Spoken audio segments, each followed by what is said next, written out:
Chapter 803. The entire world knew that when the Prince of Zhongshan was expelled from the capital, he had relied on eating shit and feigning madness to avoid being sentenced to death by the Divine Empress.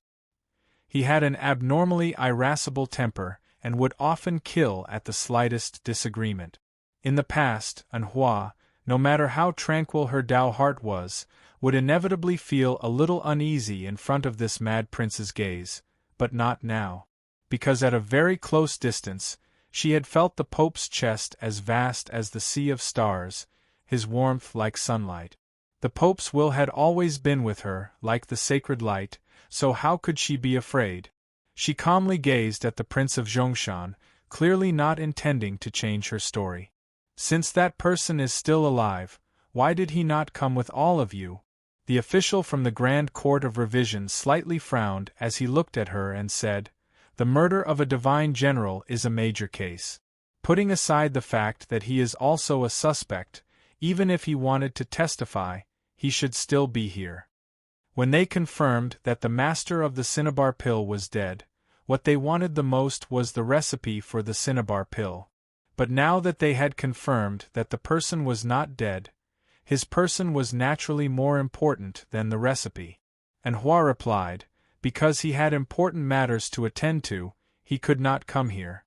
He specifically wrote a letter describing what happened that night.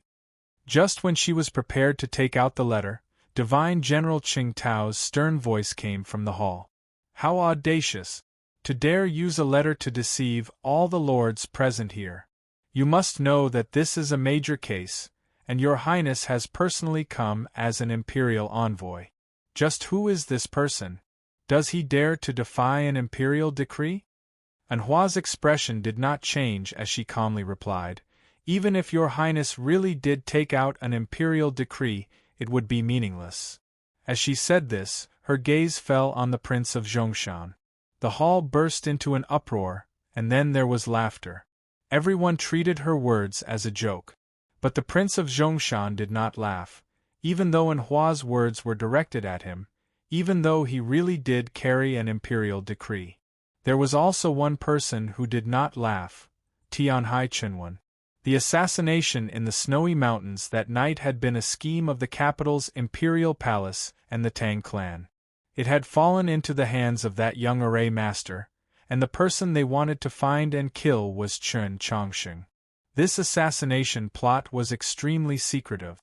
Not even the Prince of Zhongshan and Tianhai Chenwen knew of it, but they had extremely high statuses and had managed to find out some information. It was just that they had not been able to confirm it to this day. When they saw Anhua's calm expression, they could not help but feel a little surprised, thinking, could it really be like this? The Chancellor of the Grand Court of Revision mocked Anhua. Based on your meaning, could that person be His Holiness the Pope? Not bad. Anhua took out the letter and looked at the important figures in the hall. This is a letter personally written by His Holiness the Pope. Which lord will come to receive it? What? A personal letter from the Pope? That person was the Pope? The Supreme Court Chancellor thought he had misheard. After a moment, he came to his senses and almost fainted. The others weren't any better. They sat in their chairs like statues, unable to move or make a sound. A moment ago, the entire hall was in an uproar. Now, the entire hall was silent, and the hall became abnormally quiet. The incomparably long silence made everyone feel incomparably depressed. Everyone looked at each other, their eyes filled with shock.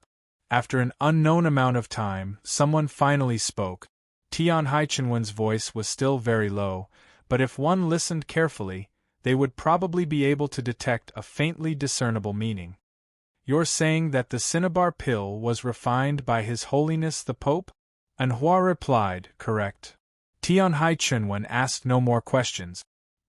He seemed to casually glance at the Chancellor of the Grand Court of Revision. These important figures were accustomed to the ups and downs of officialdom, to life and death in the imperial court. They were all experienced and far-sighted individuals, so they very quickly reacted. The Chancellor of the Grand Court of Revision slapped the table and stared into Anhua's eyes. He coldly said, truly absurd. His Holiness the Pope is the master of the Li Palace, shouldering the hopes of the millions of believers of the Orthodoxy. His benevolence and righteousness are matchless. If the cinnabar pill really did come from His Holiness the Pope, His Holiness would assuredly have given the recipe to the Orthodoxy or the Imperial Court a long time ago for mass production. How could His Holiness disregard the wretched state of the dying soldiers on the front lines and only provide one bottle every month? He is a scoundrel who deceives the world and uses treasures to threaten the Imperial Court. Upon hearing these words, Divine General Ching Tao, who had been alarmed by his rudely insulting His Holiness the Pope, felt much more at ease. The others also felt the same. The situation of the trial in the army headquarters was constantly being transmitted to the crowd on the street. Upon hearing this news, the crowd instantly fell into an uproar of shock. It turned out that the mystical cinnabar pill had been personally refined by His Holiness the Pope. The crowd surged to the gate of the army headquarters, blocking the street as they yelled. But when the Chancellor of the Court of Revision's questions were transmitted from the headquarters, the street suddenly fell silent. The Chancellor's words were very sinister. If Anhua insisted that the cinnabar pill had been personally refined by His Holiness the Pope, how could this question be explained? In the year since the appearance of the cinnabar pill, many people, especially those who did not have the chance to obtain the cinnabar pill and could only watch as their comrades, companions, and loved ones died, had asked the same question. Since the cinnabar pill could regrow bones and revive the dead, why was that person not willing to refine more? At this moment the long street was quiet. Countless people looked in the direction of the army headquarters, also wanting to know the answer. Benevolent Holiness the Pope, how could you bear to see so many people die? In the past, I thought the same as Milord and the people outside the headquarters. I was very confused, even angry about this question. Anhua looked at the Chancellor and said, "But not anymore, because I know that there is an extremely rare ingredient in the cinnabar pill that only His Holiness the Pope can provide. Thus, whether the recipe is provided to the Li Palace or the Imperial Court is meaningless. Moreover, we can only successfully refine so many every month." The Prince of Zhongshan narrowed his eyes at these words, a deeper meaning hidden within them. Tianhai Chenwen also maintained his silence. The Chancellor, however, did not think of anything. With a sneer, he said, "This official truly wishes to know just what sort of ingredient in the world is so rare that it cannot be found in the 100-herb garden or the dallying forest. It is so rare that only His Holiness the Pope can find it?" Logically speaking, there was nothing wrong with his words and they could stand up to any scrutiny. But he quickly realized that he had once more committed an unforgivable mistake. Because Anhua had begun to answer. Because that ingredient is His Holiness the Pope's sacred blood. An expression of pride and glory appeared on her face as her bright voice resounded both inside and outside the army headquarters, falling into the ears of countless people. In order to save all living beings, His Holiness did not hesitate to consume his lifespan and transform his sacred blood into medicine. This is the cinnabar pill. Whether it was in the Mount Song Army headquarters or on the streets outside, countless gasps and gasps of shock could be heard. And then all sound vanished.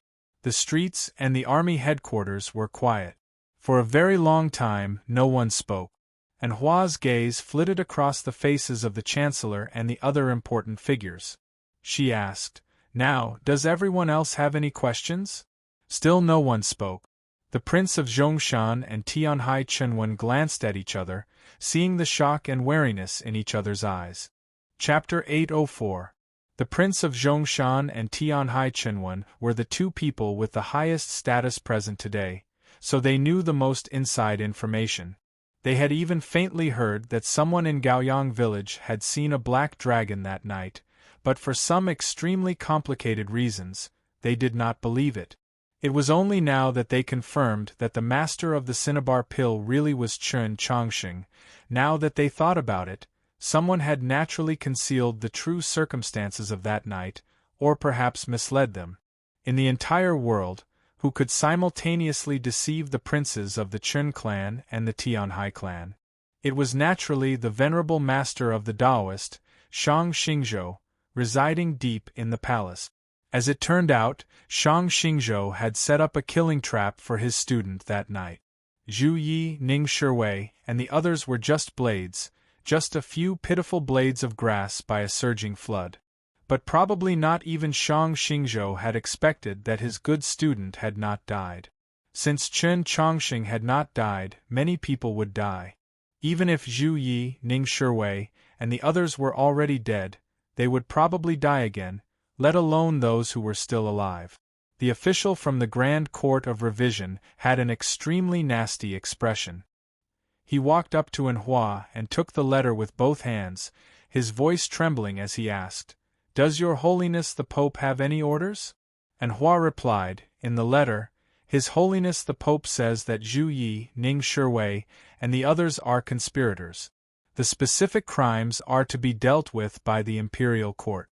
The official breathed a sigh of relief at these words. He thought to himself, it's still a little easier to deal with people who are already dead. And Hua continued, "His Holiness also wants me to ask how the army selects talents." She was only an ordinary teacher of the 13 divisions of Radiant Green, but she was asking questions on behalf of the Pope. Divine Generals Qing Tao and Jian, she came from the two most important armies of the Great Zhou and could be said to represent the Great Zhou army. So this question was naturally directed at them. Qing Tao and Jian, she did not dare to sit still. They stood up, slightly lowered their heads, and silently and respectfully listened. And Hua turned her gaze to the other important personages. Tianhai Chenwen gave a self-deprecating laugh as he used his hands to support himself on the armrests of his chair, and slowly stood up. He seemed particularly exhausted. The Prince of Zhongshan was an imperial envoy and had an imperial decree on him, so he did not need to stand. However, his expression was still rather solemn. His Holiness said that he is very disappointed of the current Great Zhou. And Hua's voice was still very calm. From the northern frontier to the imperial court, from the divine generals to the noble clans, it is all rotten to the core. His words were forceful and high-pitched. If it had been an ordinary citizen, these words would have been a complaint, but the one saying these words was the Pope, so they naturally carried a completely different meaning. The Prince of Zhongshan and Tianhai Chenwen once more stared at each other, the wariness in their eyes growing thicker and thicker. The Pope naturally had the right to say these words, and he could even rain down curses on everyone except the Emperor, but this matter involved politics. Other than venting his emotions, what meaning did this have? In their view, although the Pope was young, he still should not have done such a meaningless thing. There was assuredly a follow-up. Just as expected, Anhua changed the topic and said, "Only the former commander of 7 Lishi's roaming cavalry, Chen Chou said nothing this entire time. He was very nervous. As he watched Anhua calmly speak in front of these important figures, he felt a deep sense of admiration. He did not expect that he would be mentioned so soon. Although he had mentally prepared himself, he still felt like his mind was buzzing, and then he could no longer hear what Anhua was saying. Outstanding military service? All right, he had indeed made a lot of contributions when he was with that fellow at 7 Lishi, but wasn't it all suppressed by the military headquarters? Loving soldiers like their own children? Undressing them and pushing them to eat them? All right, although I truly do get along well with my subordinates, how could I let them have wine and meat? Extremely virtuous? All right, I truly did not hesitate to violate military discipline and leave the Mount Song Army headquarters to save that young array master, but Your Holiness should understand, wasn't that just falling into the enemy's trap? Chen Chou finally came to his senses, just in time to hear Anhua's last few words. His Holiness believes that only a soldier like General Chen Chou can shoulder the heavy responsibility of defeating the demons. Anhua looked at the important figures in the hall as she spoke. Divine Generals Qing Tao and Jian, she had extremely nasty complexions, while Tianhai Chenwen was even more shocked. He thought, it can't be right? He was prepared to interrupt Anhua, but it was already too late. Anhua concluded, His Holiness the Pope believes that General Chen Chou should be promoted to Divine General. He is the best candidate to guard the Mount Song Army headquarters. These words silenced the entire room. It was even quieter than when they had confirmed that the master of the cinnabar pill was Chen Chongsheng. The truth of that bloody night in the snowy mountains was not important to these important figures. The Pope's whereabouts or life or death was not a domain they could touch. Was their true goal in coming to the Mount Song Army headquarters not the position of Divine General? What did the Pope mean by this? Did he want to use a single sentence to snatch it away? The Prince of Zhongshan's complexion grew uglier and uglier. It was still that deep voice that spoke at just the right time. At the most crucial moment, the one speaking was still that old fox Tianhai Chenwen. Those who should be punished will be punished, but not even His Holiness the Pope can interfere in the affairs of the court, let alone military affairs. Anhua was very calm, showing no reaction. She had already completed all the tasks that the Pope had ordered her to do. As for how things would develop later on, she had no idea, but she was confident that the Pope had already made plans, and had assuredly arranged them properly. Just as she thought, a clamor came from outside the headquarters, and then a voice came in. The Li Palace has never interfered in the affairs of the Imperial Court, but since someone in the Imperial Court dares to plot against His Holiness the Pope, an explanation must be given. All the officers and soldiers of the Mount Song Army headquarters involved in this case must be captured and handed over to me to be brought back to the capital for interrogation. Honshu City must be sealed today. No one from the Zhu clan or the emotion-severing sect is allowed to escape. As for the Tianhai clan, when I return to the capital, I will naturally pay them a visit. That voice was extremely gloomy, but it faintly contained boundless ruthlessness. His words were even more unyielding to the extreme. After only 4 sentences, the man entered the hall from outside the main gate of the military headquarters. That person was dressed in a blue Taoist robe and exuded an austere aura. The Mount Song Army headquarters was heavily guarded, but no one dared to stop him. Because he was Linghai Jiwang, the cruelest and most murderous of the Sacred Hall archbishops of the Li Palace. This was because Archbishop Anlin and Taoist Baisher were right beside him. Because the cold mountain was angry, and the hoofbeats were like thunder. The 3 prefects of the Orthodoxy arrived at the Mount Song Army headquarters. 2,000 papal cavalrymen were outside Mount Song. A crow perched on the eaves of a building deep within the headquarters, cawing. On the mountain peaks even further back, the white snow on the black cliffs stood out in stark contrast. The cold winter wind howled, stirring up a few wisps of snow and ruffling the black feathers on its body. Compared to the howling of the wind, the area under the eaves was so quiet that one could even call it a deathly stillness. Chapter 805. 3 Sacred Hall archbishops and 2,000 papal cavalrymen were a mighty force. Of course, this was the battlefield on the northern border, and the Mount Song Army headquarters had several thousand black-armored cavalry under its command. If they really had to fight, they naturally had a chance. The problem was that Ning Shiwei and his most trusted subordinate officers had already died in the deep night of the snowy mountains.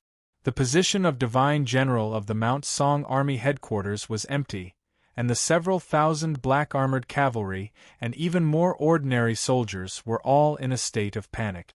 They simply didn't know whose orders they should listen to. The most important problem was that even if someone dared to stand up and give orders, who would dare to take on this responsibility? Divine General Ching Tao and Divine General Jian, she belonged to different camps, and Snowhold Pass and Blue Pass had always found each other displeasing to the eye. But now, in the face of the Orthodoxy's powerful pressure, they had no time to care about their old grudges. They looked into each other's eyes and attempted to obtain some sort of assistance or support from the other. The Prince of Zhongshan and Tianhai Chunwan were no longer looking at each other, because their previous wariness and worries had already become reality. 3 years ago, Zhou Tong was executed by 1,000 cuts on the snowy street. The previous pope returned to the Sea of Stars. Chen Chongqing succeeded him, and then quietly vanished in the snow. The capital quickly regained its calm, and the situation steadily advanced. Many people guessed that this was probably some sort of agreement between the orthodoxy and the imperial court, or more accurately, between Shang Xingzhou and Chen Chongqing, master and disciple. As long as he did not remain in the capital, nothing would happen. The Pope was not in the Li Palace, but was comprehending and cultivating in the world. This was the first time in history that such a situation had occurred. Everyone knew that this was actually the Pope being exiled. But no one looked down on the young Pope, much less laughed at him. In the eyes of the common people, he was only willing to leave for the sake of the overall situation, for the sake of all living beings, for the sake of resisting the demons. In the following 3 years, Chen Chongqing truly did not return to the capital. Other than the one time he appeared on the battlefield of the snowy plains, no one even knew where he was. In these 3 years, the orthodoxy had similarly been extremely silent. The Li Palace was quiet. Those famous stone pillars had become much older and the ivy on the walls was covered in dust. The grass moon guild was silent in the twilight. The osmanthus flowers in the palace of pure osmanthus exuded a honey-like fragrance, but no bees came to visit. The house of moss was still as dark as before. The tile-roofed platform looked like a quiet porcelain after being washed by the rain. Many maple trees outside the Department of Traditional Education had been moved to the autumn residence. The Temple of Natural Law in the snow was extremely deserted. The Archbishop of the Hall of Literary Glory, Daoist Baisher, the Archbishop of the Hall of Illustrious Persons, Mao Chiyu, the Archbishop of the Hall of Subjugation, Daoist Siuan, the Archbishop of the Divine Edict, Anlin, and the Archbishop of the Hall of Drifting Clouds, Linghai Jiwang. Each of them held a treasure of the orthodoxy and resided in one of the 5 Daoist halls. They paid no attention to the secular world and rarely saw outsiders. Only the Grass Moon Hall was currently without a master. The Heavenly Tao Academy and the other 5 ivies strictly enforced the rules. The Taoist churches in the various prefectures also kept a low profile. The all-school martial exhibition ended without any success, and even the Ivy Festival and the Grand Examination were stopped for 3 years. On the surface, the reason given by the imperial court was that the demon army was invading the south and the situation was tense, so they had to pause, but everyone knew the real reason. The Lingyan Pavilion had been turned into ruins by the Divine Empress, and the orthodoxy did not agree to open the Li Palace to the public. What meaning was there in this grand examination? Only in the late autumn of this year, when the snowy mountains welcomed that bloody night, and on this winter day, did the world finally learn of some news about the Pope. At this moment, 3 prefects of the orthodoxy led 2,000 orthodoxy cavalry out of the capital. Without anyone knowing, they arrived at the Mount Song Army headquarters in the distant north. What did they want to do? This was the Prince of Zhongshan and Tianhai Chunwan's deepest wariness, their greatest unease. After 3 years, the Li Palace was finally no longer maintaining its silence. The orthodoxy was prepared to once more make its voice known to the entire continent. What did this mean? Has His Holiness the Pope finally begun to miss home? The Prince of Zhongshan stood up and sarcastically said, "If this means a civil war in the great Zhou dynasty, then this is truly marvelous." Back then, in order to have the Divine Empress spare his life, he had not hesitated to pretend to be a madman and treat himself so cruelly, so what did he have to fear? But today, his opponent was also a very unyielding person. Linghai Jiwang, the youngest of the prefects of the orthodoxy, was an extremely rare Sacred Hall archbishop with military experience. If the Pope had not summoned him back to the capital, He would have long ago become a divine general of the great Zhou, his seniority even greater than that of divine generals Qing Tao and Jian Shi. In truth, if Chen Chongqing had not appeared, many people believed that he and Daoist Siyuan were the most likely candidates to become the next pope. What did a person like him have to fear? And this was not even mentioning the fact that he had endured in that gloomy and damp place of the Moss Institute for 3 whole years. Not only had his violent nature not been smoothed out, it had long ago reached the verge of exploding. "Your Highness is muddle-headed." Linghai Jiwang's unyielding and callous voice echoed through the Mount Song Army headquarters. The crowd on the street and a few people of slightly lower cultivation in the army headquarters felt like a clap of thunder had exploded in their ears, and they couldn't help but feel dizzy. He stared into the Prince of Zhongshan's eyes and harshly said, "Should the orthodoxy not respond to the assassination of His Holiness the Pope?" The Prince of Zhongshan's gaze was extremely sharp.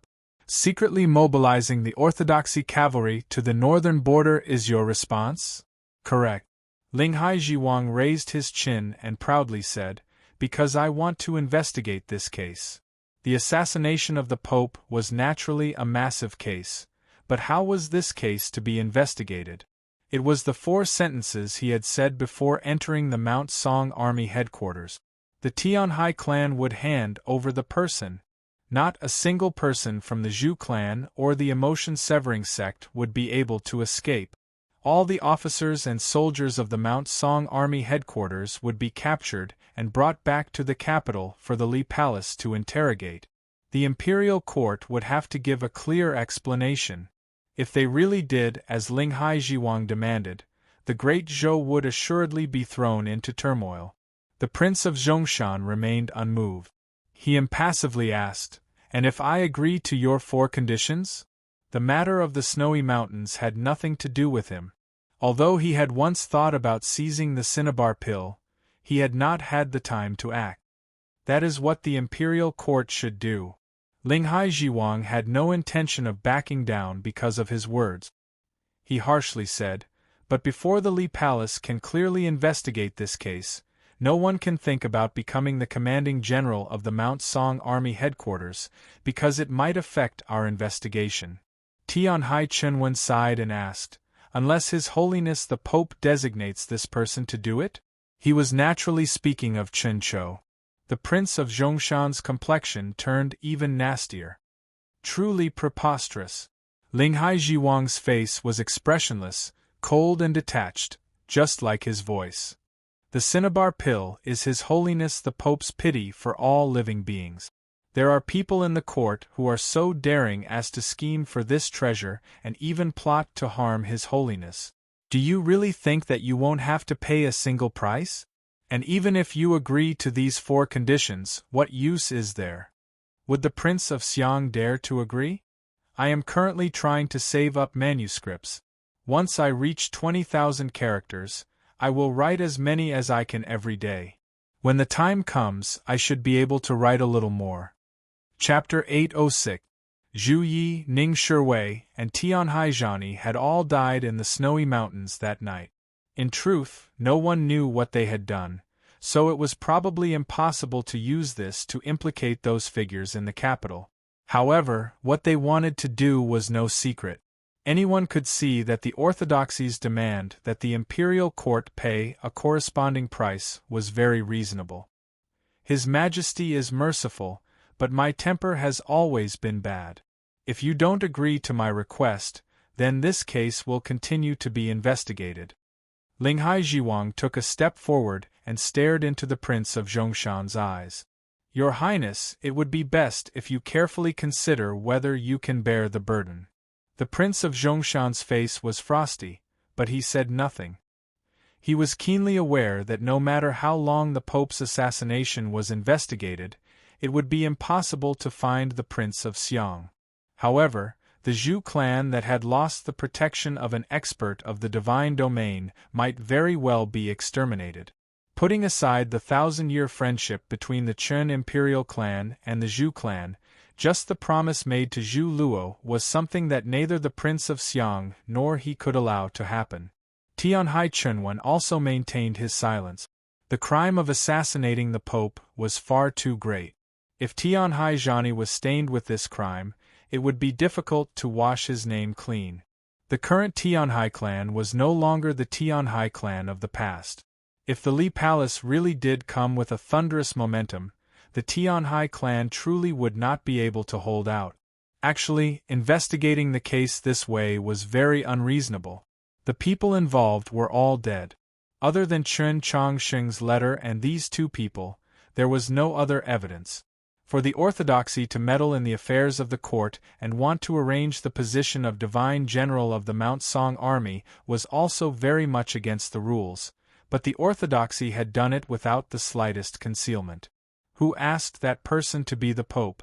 Just as Linghai Jiwang had said, the imperial court had to pay a price. The question was this enough? Would that be enough to settle this matter? We will wait for the result in the Taoist temple. I hope that the sooner the discussion is concluded, the better. Before Linghai Jiwang left the headquarters, he said to the Prince of Zhongshan, in addition, please tell His Highness the Prince of Xiang that all of this is only the beginning. As expected, this was just the beginning. In the once more quiet Mount Song Army headquarters, the important personages from the capital all had their own worries, but they all coincidentally thought of these words. Motherf *Ker. The Prince of Zhongshan suddenly jumped up and pointed at the noses of the two divine generals as he cursed. Are you two pigs? They even dared to snatch his things. How dare you touch him? At this moment, a servant of the prince's mansion came to the door and coughed softly. Everyone understood. They didn't want to bear the wrath of this mad prince, so they quickly took their leave. Before Tianhai Chunwan left, the Prince of Zhongshan pulled on his sleeve. The Prince of Zhongshan whispered, the Tang clan knows that the master of the cinnabar pill is Chen Chongsheng, and the palace also knows, but I do not know, the Prince of Xiang does not know, and you do not know. Do you not think that there is something wrong with this matter? Thinking of the Tang's 17th master who had also died in the mountains and the fact that no one from the Tang clan had appeared today, Tianhai Chunwan felt a tinge of wariness. Thanks for the reminder. After Tianhai Chunwan left, the personal attendant of the prince's estate came to the Prince of Zhongshan and offered him a letter. There was no content on the cover of the letter, but there was the most complicated seal. The Prince of Zhongshan tore open the letter and read its contents in silence for a very long time, his complexion growing more and more gloomy. So the Qiushan clan already knows. That old fox, did he calculate the time to send the letter? In the end, the trial became a negotiation. With no agreement yet reached, the important figures flicked their sleeves and left, but the matter in the court spread like wildfire. In a very short amount of time, everyone in the town of Mount Song knew of what had happened in the mountains that night. Of course, the rumors were somewhat absurd. A divine general had actually plotted to harm the Pope, and some other faction had intervened? In the end, those wicked people had all died under the Pope's divine punishment? The most shocking of all was naturally that the mysterious master of the cinnabar pill was actually the Pope. The Pope had actually refined the cinnabar pill from the jade blood of his innate sacred body. 3 holy carriages, escorted by countless orthodoxy cavalry, left the army headquarters and headed for the Taoist church in the west. The crowd parted like a tide and prostrated. This was because 3 important figures of the orthodoxy sat within the 3 holy carriages, and also because the people were sincerely thanking the Pope for his benevolence. Some of them had clear and spirited eyes, clearly cultivators. Some of them wore the uniform of array masters, and all of them were more or less wounded. When the orthodoxy's carriages passed by, these people silently prostrated. Several of them had rather complex expressions on their faces, but they also prostrated on the ground. Cultivators only kneeled to the heavens, the earth, the sovereign, and the master. They naturally did not kneel to the 3 prefects of the orthodoxy, but to the Pope. All of them had once suffered severe injuries on the battlefield. If they had not been fortunate enough to obtain the cinnabar pill, they would have long since become white bones in the yellow earth. Only today did they find out that they had been saved by His Holiness the Pope, and that His Holiness the Pope had used his own sacred blood. When they thought of the Pope's benevolence, how could they not be moved to tears? And when they thought about how the Pope's blood flowed through their bodies, how could they not feel reverence? Even those cultivators belonging to other factions could not disregard the Pope and leave, so they also prostrated on the ground. The chilly winter wind lifted up the curtains, but it was unable to pour in. Just like the holy carriage of Holy Maiden Peak, the Lee Palace's holy carriage also had a similar array. There was no wind in the carriage, and it was as warm as spring. Lin's gaze pierced through the curtains and fell upon the crowd on the street. When she saw those cultivators and array masters, she froze for a few moments. After some time, she muttered, "His Holiness the Pope seems to be different from back then." This was a sigh of sorrow, a sigh, and it carried a very deep meaning. As one of the prefects of the Orthodoxy, the Archbishop of Revelation, just what did her sigh of sorrow mean?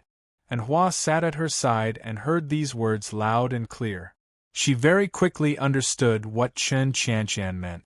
The back then was actually just 3 years ago. 3 years ago, Chen Chongqing was a calm and determined young Taoist.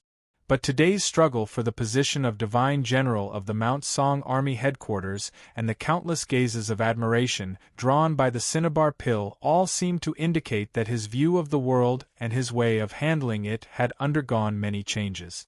"Aunt, you misunderstand His Holiness the Pope. Publicizing the matter of the cinnabar pill was my idea." And Hua looked at Archbishop Lin and solemnly said, "The journey of a saint naturally needs to be publicized. Only in this way can people be guided to do good, no?" And Lin faintly smiled at her niece and lovingly stroked her hair. She thought to herself, "You're now filled with reverence for His Holiness the Pope, so how could you know that the young Taoist who first entered the capital did not have words like reverence in his mind?"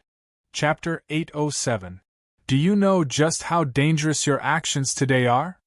I'm carrying out His Holiness the Pope's decree. What danger is there? And weren't His Holiness and the 2 archbishops hurrying over? Lin thought to herself, this child has been cultivating in the 13 divisions of Radiant Green for so many years, unconcerned with worldly affairs, but she's still so naive. The 6 halls of the Lee Palace have lost their key for 3 years. It seems like they've been quietly defending, but they've actually been under enormous pressure this entire time. Her smile faded as she calmly and seriously said to Hua, "In the end, the Venerable Taoist is a saint of the Orthodoxy, and he is now the #1 person in the world. More and more people in the Orthodoxy are willing to follow in his footsteps. Even if His Holiness returns to the capital, he may not be able to control the situation. The Orthodoxy only has one pope." And Hua seriously said, "Aunt, His Holiness will always support His Holiness, right?" 3 years ago, when His Holiness the Pope returned to the Sea of Stars, I, Mao Chuyu, and the others received the final warning, so we will naturally protect him to the end, but... And Lin's gaze passed through the front wall of the carriage, probably resting on the carriage in front of her. In the end, the Venerable Taoist is His Holiness's teacher. I don't know what other people think. And Hua very seriously thought this over and felt that there was no need to think about this matter. To her, the Pope was the only divine being. Ling Hai Jiwang and Taoist Baisher sat in the same carriage. The gazes of these 2 prefects of the Orthodoxy never met. They were very calm, even somewhat cold. The cheers, praises, and kowtows from outside the window did not cause their eyes to waver. Only when a cold wind blew up a withered leaf and struck it against the window did Taoist Baisher's expression slightly relax. It seems that His Holiness's wanderings in these 3 years were not a waste of time. His methods have become much more ruthless. He still did not turn his head to look at Ling Haijiwang, his voice flat like that of a dead man. As the Archbishop of the Hall of Literary Glory, I actually only learned of the entire matter last night. His Holiness was able to conceal it even from us. Truly is admirable. Chen Chongqing naturally had a way to communicate with the Li Palace, or else 3 prefects of the Orthodoxy would not have been able to bring 2,000 Orthodoxy cavalry so quickly to the Mount Song Army headquarters. The problem was that Daoist Baisher did not know this method of communication, and in his view, Linghai Jiwang probably did not know either. Everyone was well aware that the relationship between Linghai Jiwang, Chen Chongqing, and the Orthodox Academy was extremely terrible. If not for Chen Chongqing, he might very well be the current pope. Daoist Baisher's words could be said to be an emotional sigh, a praise for the pope's wisdom, but it could also be understood as a provocation. Linghai Jiwang's face remained expressionless, just like the vast majority of the time. When the second withered yellow leaf struck the window lattice, he finally spoke, but it wasn't to reply to Daoist Baisher's sigh. Why hasn't anyone from the Tang family shown up yet? This turn of events was very sudden and stiff, so it sounded a little cold. Daoist Baisher frowned slightly. I don't know. Linghai Jiwang's gaze left the window and turned to Daoist Baisher. He turned his head very slowly, like a puppet. One could even faintly hear his cervical vertebrae grinding against each other, like a sword slowly being unsheathed. Before Mu Jiushi was expelled from the Li Palace, I didn't even consider her to be a member of the Orthodoxy, so I've always been the youngest of us. I still have a lot of time, so I can wait. Don't say some nonsense like Chen Chongqing is younger than me, and don't put on that dead face of yours and pretend to be unworldly and thoughtless. Linghai Jiwang stared into Daoist Baisher's eyes and said, although I've never liked this pope of ours, if he were to be assassinated twice in a row, I would be countless times angrier than I am now, because this is a provocation to the Li Palace, a humiliation to me. And when I am truly angry, you should be well aware of what I will do. After saying this, he once more turned his head to look out the window. It was like he had done nothing or said nothing at all. The Orthodoxy's carriage did not stop for long in Mount Song. This was because the imperial court's imperial envoy, the prince of the mountain of Mount Song, and those important personages did not need much time to reach a conclusion and agree to the Li Palace's conditions. Chen Chou, the former commander of the 7 Lishi cavalry, had become the new divine general of the Mount Song army headquarters. This news shocked the people of Mount Song, especially those officers who knew of Chen Chou's record and his demotion. As for the reason for this matter, it shocked the people of even more places, like Blue Pass, Snowhold Pass, Xuanyang City, and even the capital Luoyang. It turned out that the Pope, who had vanished for 3 years, had always been on the battlefield in the north. He had never forgotten the human soldiers who were bathed in blood with the demon armies. He had not hesitated to consume his lifespan to use his true blood to refine the cinnabar pill to save countless lives, and then he had encountered an assassination in the snowy mountains. After 3 years of silence, the Li Palace had suddenly spoken, using this matter to forcefully seize the position of Divine General of the Mount Song Army headquarters. What did this mean? The exiled Pope seemed about to reappear before the eyes of the world. So was he about to return to the capital? Behind Mount Song, there were high mountains everywhere. Countless paths ran through the mountains, and crude pavilions or grass huts would often be built at the turns of the mountain paths. In the bustling world of the south, these grass huts or pavilions should be called parting pavilions or parting houses. They were used to prolong the time of separation and allow one to feel the sorrow of parting. Here, these pavilions or grass huts were only used to shelter from the rain or to rest for a while. On the battlefield, one could be forever separated from the heavens at any moment, parting by life and death. It was very difficult for a living parting to make one feel too much misery. Luobu used 2 fingers to hold the small wine pot as he gazed down the mountain at the mist-shrouded Mount Song. He was silent, his thoughts inscrutable. Chen Chongqing and Nank stood at his side. Following his gaze, they realized that there was nothing there at all. After leaving Sloping Cliff Horse Farm and arriving here, According to their agreement, it was time to part. The mountain path split into 3 paths: south, north, and west. North was the descent of the mountain to Mount Song. North was the snowy plains, where one could encounter the demon wolf cavalry at any time. South was the crossing of the mountains, the crossing of the Sia River, and then several small mountains. In 2 days, one could see the silhouette of Honshu City. To the west was to circle around the mountains, cross the Sia River, and then climb over several small mountains. After 2 days, the silhouette of Honshu City could be seen. Further south of Honshu City was Wenshui. The place Qin Changxing wanted to go to was Wenshui. Luobu, on the other hand, was going to Mount Songshan to hand over his military seal and return home. After fighting in the northern snowy plains for nearly 5 years, he wondered if he felt a little reluctant to leave. The WeChat Q&A will be released on the official account today. Because there are too many questions, all of them added up to more than 10,000 words, so it will be released in several parts. Today is the first part. Chapter 808.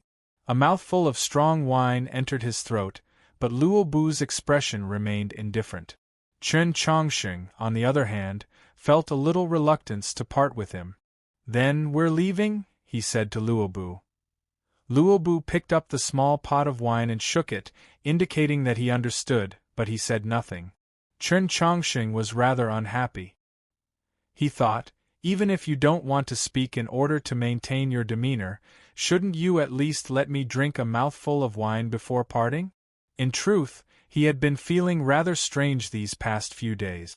Ever since that drunken conversation by the mountain stream, Luobu's attitude towards him had undergone a very subtle change. It was very clear that he was no longer very willing to speak with Qin Changxing, let alone be intimate, but there was also no hostility. It was more like he was intentionally maintaining a distance, wanting to be a stranger. But he was also not a complete stranger, because whether it was when he was taking medicine or when he was feeding the horses in the meadow, he would always feel that Luobu was watching him from afar. This kind of watching was more like observing. Just why was this? Qin Changxing shook his head and no longer continued to think about these things. He could only classify Luobu as a strange person and lead Nank down the mountain path. From start to finish, even when his and Nank's figures had vanished into the winter pine forest, Luobu did not turn his head. He silently drank his wine towards the town of Mount Song. Rather than saying that he was sending off Qin Changxing, it was more accurate to say that he was sending off himself. When the strong wine in the pot was finally emptied, Luobu finally stood up and walked down the mountain. He did not directly report to the Mount Song Army headquarters. Instead, he chose a very unremarkable wine shop and walked in. He had the shopkeeper fill up the empty wine pot, then he sat at a table by the window, ordered a plate of fried soybeans, and looked out the window. 3 fingers fell onto the plate. Without even looking, he would accurately pick up 2 fried soybeans each time and place them in his mouth, slowly chewing them. It was noon. The sunlight pierced through the thick clouds and shone on the streets of Mount Song, clearly illuminating the faces of the people. The newly appointed Divine General of the Mount Song Army Headquarters, Chun Cho, was escorted out of the main gate of the headquarters by his subordinates. He mounted his horse and began his first patrol. Seeing his old friend's clearly much taller figure, Luobu chuckled and raised his wine cup in celebration, praying in his heart that he would not die early. When dusk came, the sunlight became much dimmer. The glow of the setting sun was like a flame that burned the buildings on the street and the minds of the people. He had already eaten 3 plates of fried soybeans and drank 4 pots of wine. Luobu's eyes narrowed more and more, not because he was drunk, but because he saw the person he wanted to see. Of course, the reason why he wanted to see those people was because he did not want to see them. These people were from his clan, and there were also some from the Wenshui Tangs, the Wu clan, and the Mutuo clan. Other than him, no one could tell them apart from the pedestrians on the street. Naturally, no one noticed that these people had left Mount Songshan and were heading west. Luobu continued to drink. He drank for a very long time, but his eyes did not show any signs of drunkenness. On the contrary, they grew brighter and brighter. After a very long time, he finally sighed and stood up. He asked for a basin of clean water from a shopkeeper and very carefully washed his face and beard clean. Then, he sang a song that no one in the north had ever heard before and left Mount Songshan to head west. Chen Chongqing's injuries were still far from completely healed, but he could already walk normally. He had refused the dragon horse offered by Sloping Cliff Horse Farm, but with Nank's help, his speed was not slow. He was many times faster than ordinary merchants. After leaving Mount Songshan, he traveled through the mountains and very quickly left the mountains behind him. At dusk of the next day, he and Nank arrived outside Honshu City. As he walked along the official road to the city, he noticed that the trees on the side of the road were rather damaged, and the forest on his left was particularly messy. If he carefully looked, he could see many new shrubs and willows.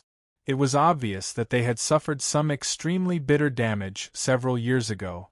He froze, then recalled that several years ago, he, Zhishio, and many other people had passed through this forest to enter the Garden of Zhou.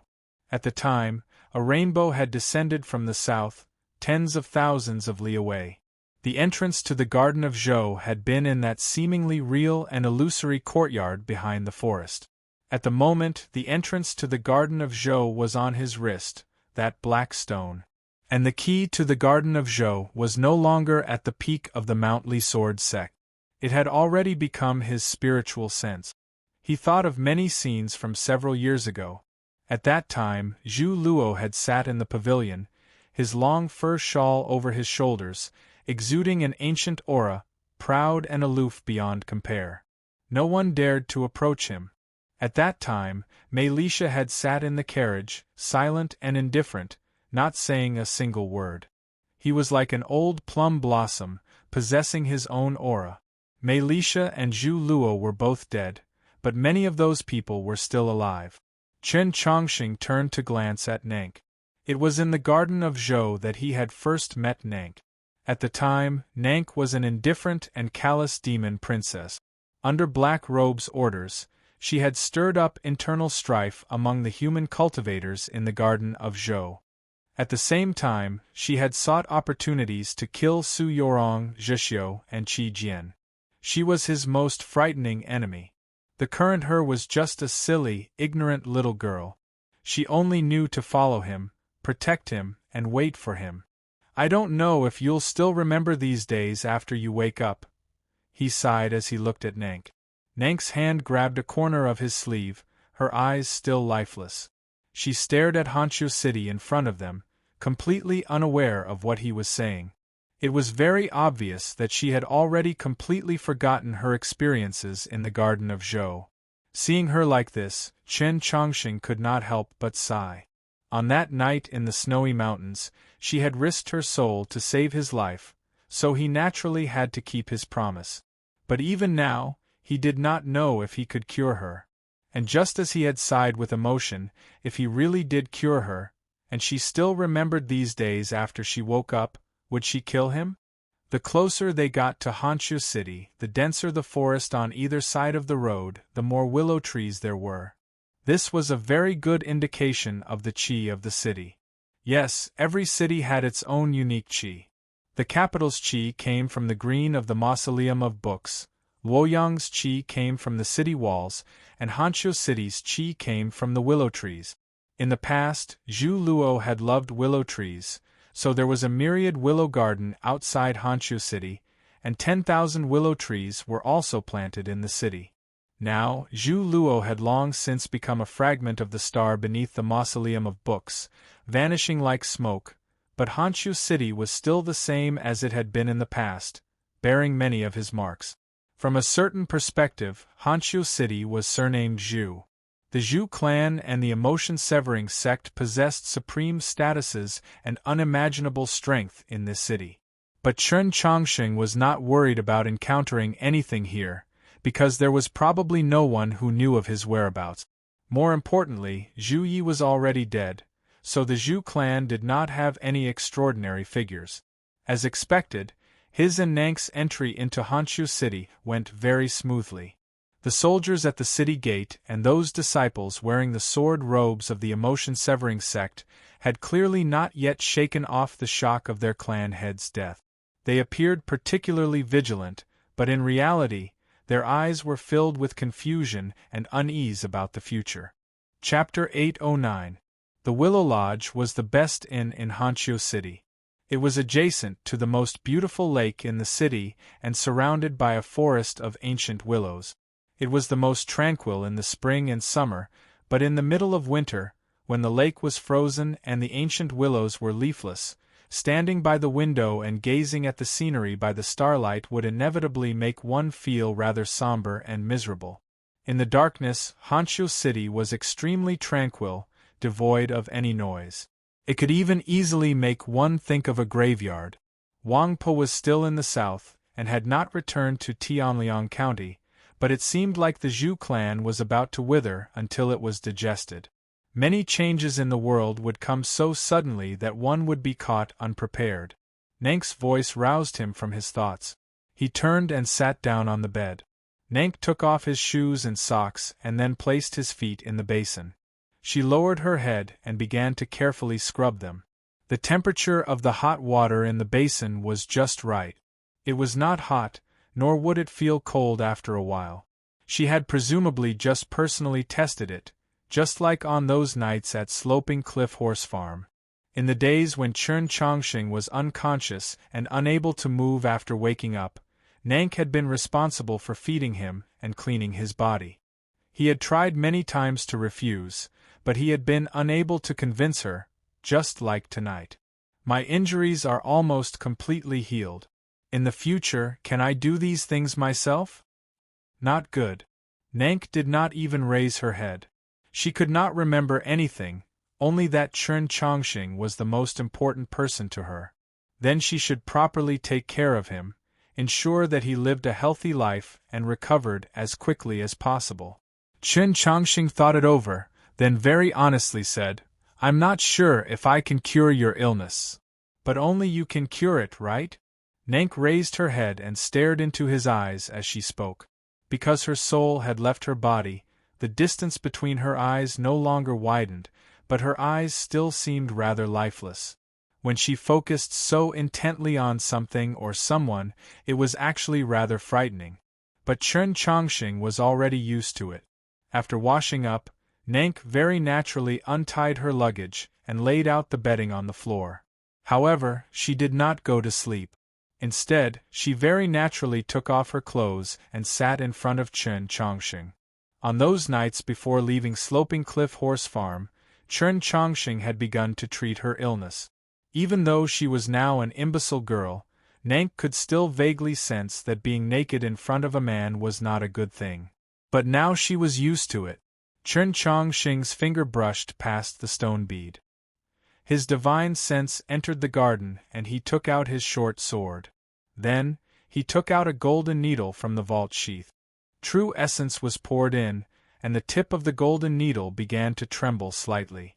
It pierced through Nank's seemingly delicate but actually extremely hard to break skin, and probed into her meridians.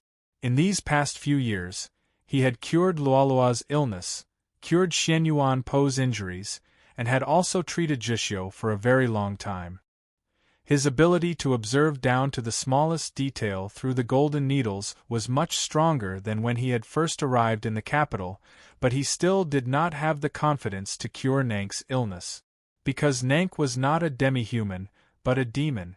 Through these few nights of treatment, Chern Chongqing had a deeper understanding of the demon's body, and the more he understood, the more he felt it was unbelievable. The bodies of demons and humans seemed to differ very little on the surface, especially for a member of the imperial clan like Nank, but in certain aspects there were enormous differences. These differences were mainly concentrated in the meridians, ethereal palace, chi openings, and sea of consciousness. Demons had meridians, but they did not have chi openings, much less ethereal palaces. Most importantly, the sea of consciousness of demons was not like that of humans or demi-humans, which was an ocean formed from true consciousness. It was more like a mist of light. The problem were the lights in the mist shards of consciousness, or some sort of objective existence? Chen Chongsheng was very curious about the light that was faintly discernible, yet omnipresent and ever-present, because he faintly felt that he had seen it somewhere before. Regretfully, although Nank had done her utmost to open up her consciousness, Chen Chongsheng still could not delve into the depths of her sea of consciousness, unless he was not worried that his consciousness would invade her and turn her into a true idiot, or that she might just die. As a result, he could not see the true appearance of those lights. Zhu Ye's remains had already been secretly transported back to Honshu City, but they had still not been buried, because the Zhu clan and the emotion-severing sect did not know what to do. His remains were badly mutilated, as if they had been gnawed on by wild beasts, but the cold and cheerless Honshu City was on the verge of becoming a graveyard. Even if the venerable Taoist and the Prince of Xiang continued to protect the Zhu clan for the sake of Zhu Luo, how could a clan without a true expert survive in this treacherous world? And this wasn't even considering the fact that the entire continent knew that Wang Po would one day return to Honshu City to take back what he had lost. The myriad willows garden outside Honshu City seemed to have predicted today's situation. Several years ago, it had been set ablaze, burning paper money ahead of time for Wang Po. Not far from the myriad willows garden was the ancestral grave of the Zhu clan. Only the heads of the Zhu clan or those elders who had made enormous contributions had the right to be buried there. The starlight tonight was very bright, illuminating the tombs and gravestones. If one carefully read the characters on the gravestones, one would be able to understand the entire history of the Zhu clan and the emotion-severing sect. In the depths of the graveyard was a thin and small figure, his back hunched. He was waving his hands as he dug at something, his mouth constantly muttering something. The starlight fell on his face, making his crooked eyes and nose seem even more terrifying, more frightening than all the gravestones put together. The saliva that came out of his mouth stank to no end, even more stinky than the corpse water in all the graves that had been dug up. Yes, this petite hunchbacked man was digging graves. His slender fingernails were filled with soil and rotting flesh, but for some reason, they were incomparably sharp. Very quickly, he was able to dig up a grave. In less than an hour, all 17 graves of the Zhu family's ancestral graves had been dug up by him. Whether it was rotting corpses or white bones, they were both the most beautiful harvest for this thin and hunchbacked man. His eyes glowed and his saliva flowed even more. He let out an extremely indistinct and incomprehensible voice. Only by listening very carefully could one understand the general meaning. Your Zhu clan is about to be destroyed. Then give me your resentment and your departed souls. I will help you kill your enemies. The hunchbacked man suddenly sat cross-legged on a lotus seat, his palms facing the stars as he closed his eyes and began to meditate. He was clearly using the most orthodox Taoist techniques of the orthodoxy. In the starlight, his expression was dignified, even somewhat divine. But his nose and mouth were crooked and his eyes could not be completely closed, making him look very ugly.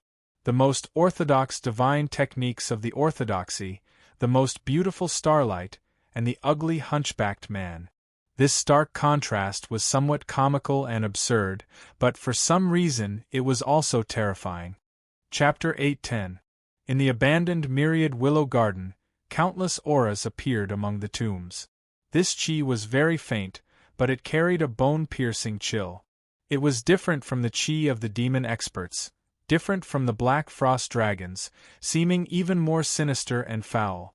Buried in this tomb were generations of experts of the Zhu clan, the vast majority of them at the upper level of star condensation. Although Zhu Luo and the other 2 experts of the divine domain were only cenotaphs, there were still fragments of their souls.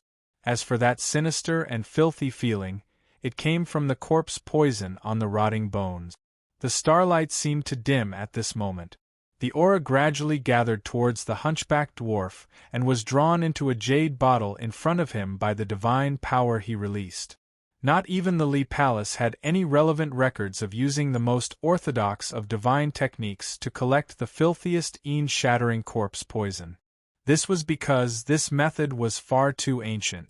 Only a few places could preserve its inheritance, such as some sects of the southern faction of the Orthodoxy, Holy Maiden Peak, or the Longevity sect, and if an important member of the Tang clan were present, they might be able to recognize that the imperial design array in the capital was very similar to this array.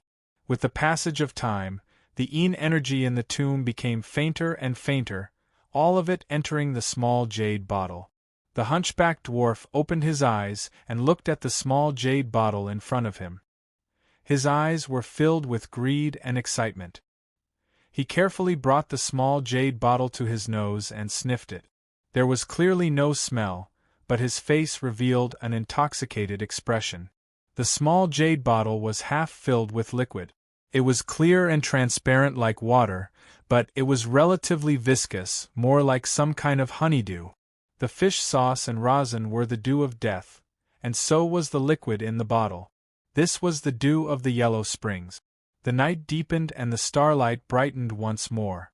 The graveyard outside the Myriad Willows garden had returned to its original appearance. No one could see that this place had ever been dug up, and no one knew that the departed soul corpse poison of the past powerhouses of the Zhu family had already been collected away by some inconceivable method. The hunchbacked dwarf returned to the inn named Willow Lodge. He was already very short, and with his body hunched and head lowered, as well as the black curtained hat covering his head, it was impossible to see his face. After leaving the mountain gate, he had been living and walking in the deep mountains and wild forests. He rarely met people because he felt inferior. It was only after he had learned to dress like this that he felt somewhat satisfied. This was what he had learned from the great figure of the demon race that night on the snowy plains. He walked into the kitchen from the side door of the inn and squatted outside the window like a dog, looking at the sky above the courtyard wall, waiting for the arrival of the morning light. The sound of chopping onions and the chef's reprimand came from behind the window, which was then covered by the fog. He got up and walked into the kitchen. Looking at the label on the food box, he found his target. He took out a small jade bottle and dripped a few drops onto the plate. Today, Lu Su's breakfast was Hangzhou City's famous jade tofu. When the liquid from the jade bottle dripped onto the tofu, it looked like honey and was very appetizing. The food boxes were quickly taken out of the kitchen and sent to the corresponding guest rooms according to the labels so that the guests could wake up in a good mood. The hunchbacked thin man squatted back outside the window and looked at the increasingly bright morning light. He thought about what would happen later. His eyes gradually narrowed and he was in a good mood. However, nothing happened. The morning sun had already leaped over the horizon and even crossed the low wall in front of him, but the inn was still very quiet. He could hear the sounds of washing and talking, and he could even hear the clinking of the money in the waiter's pocket, but he did not hear the two people's hearts stop beating. The warm red light of the morning sun shone on his ugly face, and his rusty eyes seemed to shrink to the size of a grain of rice. He walked back to the kitchen and saw the food box in the waiter's hands. He confirmed that the jade tofu on the plate had been completely eaten. He very slowly tilted his head, very confused. He sniffed the plate that only had some juice left, confirming that there was no smell. For some reason, the waiter seemed to be completely unable to see him. It was a very strange sight. He muttered to himself, "Not dead? How is that possible?" The waiter suddenly heard a voice come from the air beside him. Startled, he almost cried out. The reason he did not cry out was that a hand covered in black hair and scales had suddenly reached out of the air and grabbed him by the throat. The hunchbacked dwarf appeared and expressionlessly gazed at the waiter, his eyes devoid of any human emotion. The waiter had never seen such an ugly, disgusting thing. He struggled in fear, but he was unable to escape. The hunchbacked dwarf thought for a moment, then carefully took out a drop of liquid from the small jade bottle and dripped it onto the waiter's face. In an instant, the waiter's body stiffened, and he could no longer struggle. A black spot appeared on his face, and then quickly spread to the rest of his body. In an extremely short amount of time, a living person had become a lifeless, pitch-black statue. Just like that, he died. The hunchbacked dwarf observed the waiter's transformation and thought to himself, "There's no problem." His facial features were all gathered together, and he seemed especially distressed. A chilly morning breeze blew in from the window, dispersing the remaining mist in the kitchen and simultaneously dispersing the waiter's corpse into countless strands of black smoke. Facing the light of the morning sun, the black smoke quickly became transparent, no longer visible. Nank had already finished packing her luggage. Chun Chongsheng stood by the window, looking at Honshu City under the morning sun. He finally felt that this city had gained some vitality. But in the next moment, he felt a strand of vitality seep away. He did not know where this feeling had come from, or why he had suddenly felt it. Countless creatures lived in the world. At every moment there were lives being born, and there were also lives passing away. The fact that he could feel it meant that the loss of vitality was related to him. He drew back his gaze and looked at Nank. Just at this moment, Nank also raised her head. Their gazes met in the air, and they saw the wariness in each other's hearts. Nank's gaze moved once more, ultimately resting on a certain spot on the floorboard in front of them. Passing through the floorboard would lead them downstairs, to a room to the right. With a thought from Chun Chongsheng, countless sword glows appeared in the room. The countless rays of morning light coming in from outside the window instantly lost their color, their luster dimming. Countless sword intents descended with extreme sharpness. In just an instant, the floorboard had noiselessly disappeared, turning into dust dancing in the morning light. Chun Chongsheng and Nank landed on the ground. Just as their feet touched the ground, the stone wall in front of them began to dissolve, turning into the finest powder that scattered in all directions. The stone wall disappeared, revealing the scene behind it. There were still chopped onions on the chopping board, and the iron pot beneath the steamer was still steaming. It was clear that this was a kitchen. A strange person stood in the middle of the kitchen. Chapter 8:11. The reason he was called strange was naturally because this person was different from normal people in many aspects. This person was very short. From the outside, Nank was only a 12-year-old girl, but this person was 2 heads shorter than Nank. This person was very ugly. No matter how beautiful the morning light was, when it fell on those seemingly randomly stitched ears, mouth, and nose, it became loathsome. The person's back bulged high. It seemed to be a hunchback. This person wore a black robe. The robe was very clean, but for some reason, there was a stench coming from it. Seeing this skinny, short, crippled, and reeking person, the vast majority of people would feel loathing. Once they calmed down, they would perhaps feel pity and sympathy. Chun Chongsheng did not. The moment he saw this person, his wariness became incomparably intense. It was just like the feeling he had when he saw Zhou Tong under the crabapple tree in the alley of the Northern Military Department. He felt like he saw the ultimate, unreasonable, unpersuasive, and undilutable evil. This person's evil was slightly different from Zhou Tong's evil, more sinister and filthy. "Who are you?" Chun Chongsheng asked the freak. The man's ugly face revealed an uneasy expression. Because the morning light was too bright, and he had forgotten to use his hat to cover his face. He had been seen by someone, which made him feel inferior once more. Thus, he once more felt the desire to destroy the world. When he thought of destroying the world, the freak felt much calmer, so he began to laugh. This freak's smile was also very strange. When he laughed, the corners of his mouth would completely open, revealing those messy, sharp, and bestial teeth. It was a very terrifying sight. "Since I can't kill you stealthily, I can only try to kill you on the spot. This person's voice was also very unpleasant to listen to, like two broken pieces of porcelain rubbing against each other. It was extremely grating. After saying this, he extended his hands and made a gesture at Chen Chongqing. In the bright morning light, one could clearly see that his hands were covered in hair and scales, a rather disgusting sight. But Chen Chongqing's attention was not on this, but on the gesture his hands had made.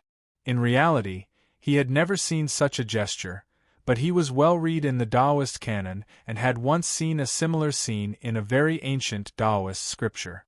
This was the most orthodox of the Taoist sect's hand seals, an ancient technique that had long since been lost to the orthodoxy. Whether it was the Li Palace or Holy Maiden Peak, there was no longer any legacy of this technique. This person exuded a calm and peaceful aura that could even be described as sacred and solemn. However, there was a faint black aura gathering between his hands. Within it, there was lightning forming, and there was an even more filthy and sinister aura. To use the most orthodox and ancient divine arts of the orthodoxy, but to use the most sinister methods, just what sort of monster was this? Chen Chongqing's pupils shrank. His right hand gripped the hilt of the sword at his waist. Seeing that this sudden battle was about to begin, no one expected that a new change would occur. The hunchbacked man suddenly looked up and said exasperatedly, "Why do you have so many helpers?" After saying this, his figure suddenly became illusory, and he was about to retreat out of the window. How could it be so easy to escape from Chen Chongqing and Nank's eyes? Countless sword intents were faintly discernible around the kitchen, sealing off all the exits. In a streak of clear light, Nank disappeared. Chen Chongqing was not worried that the freak would be able to escape. In such a short distance, there were not many people who could be faster than Nank, even if her two wings had mysteriously vanished. However, what happened next completely surpassed his imagination. At the same time that Nank disappeared, the freak also disappeared. Countless gusts of wind whistled through the air, bringing with them countless wisps of steam rising from the pot. The morning light spilling through the window incessantly flickered. It was very obvious that the two of them were moving at high speeds through the room at a speed that the naked eye could not follow. Even with Nank's lightning-fast speed, she was actually unable to catch the freak in a short amount of time. The wariness in Chen Chongqing's heart intensified, and the right hand that gripped the hilt of his sword slightly tightened. With several scrapes, several extremely clear sword slashes appeared on the beams of the room. Several swords pierced through the morning light and pierced towards a certain place. A roar filled with pain and anger resounded through the air. The freak was forced to reveal himself. A sword wound had appeared on his right shoulder, and a foul stench of blood slowly seeped out. Several dark green lights pierced through the air, grabbing at the freak's throat. They were Nank's fingers. Rip! The freak's clothes were suddenly torn to shreds. Two gray shadows appeared behind him, moving his body with unimaginable speed to the other side, avoiding Nank's attack. As it turned out, he was not a hunchback at all. The bulge on his back was actually a pair of wings. There were no feathers on those wings, and they looked more like gray balls of meat. They were rather disgusting, but they moved extremely quickly. The gray shadows moved wildly, bringing with them a foul stench of wind. The freak directly smashed through the stove. Rumble! Under the flurry of swords, the stove instantly disappeared, but there was no trace of the freak. Chen Chongqing and Nank stood next to the ruins of the stove, looking at the black hole in the ground in silence. Nank withdrew her spiritual sense and said, "It leads underground and it's filled with filth. I don't know how he was able to pass through." Seeing this scene and hearing Nank's words, Chen Chongqing fell into deep thought. Or was it that extremely ancient Taoist scripture that had once described a similar scene? That was a story from an extremely long time ago. Tens of thousands of years ago, a pope, in order to pursue the realm of grand freedom, had once comprehended an extremely sinister cultivation method. It was to separate one's worldly thoughts from one's desires, creating a corresponding self outside of one's main soul. Through observing one's own body, one could comprehend the truths of the world, and then sever it with one strike of the sword, achieving true peace. That Pope had made extremely ample preparations, but he had not expected that the evil soul would be even more sinister and terrifying than he had anticipated. It could borrow the turbid chi of the world to grow at an unimaginable speed. In the end, when he wanted to sever the thought, he had not been able to completely succeed, and even almost suffered a backlash from the evil soul.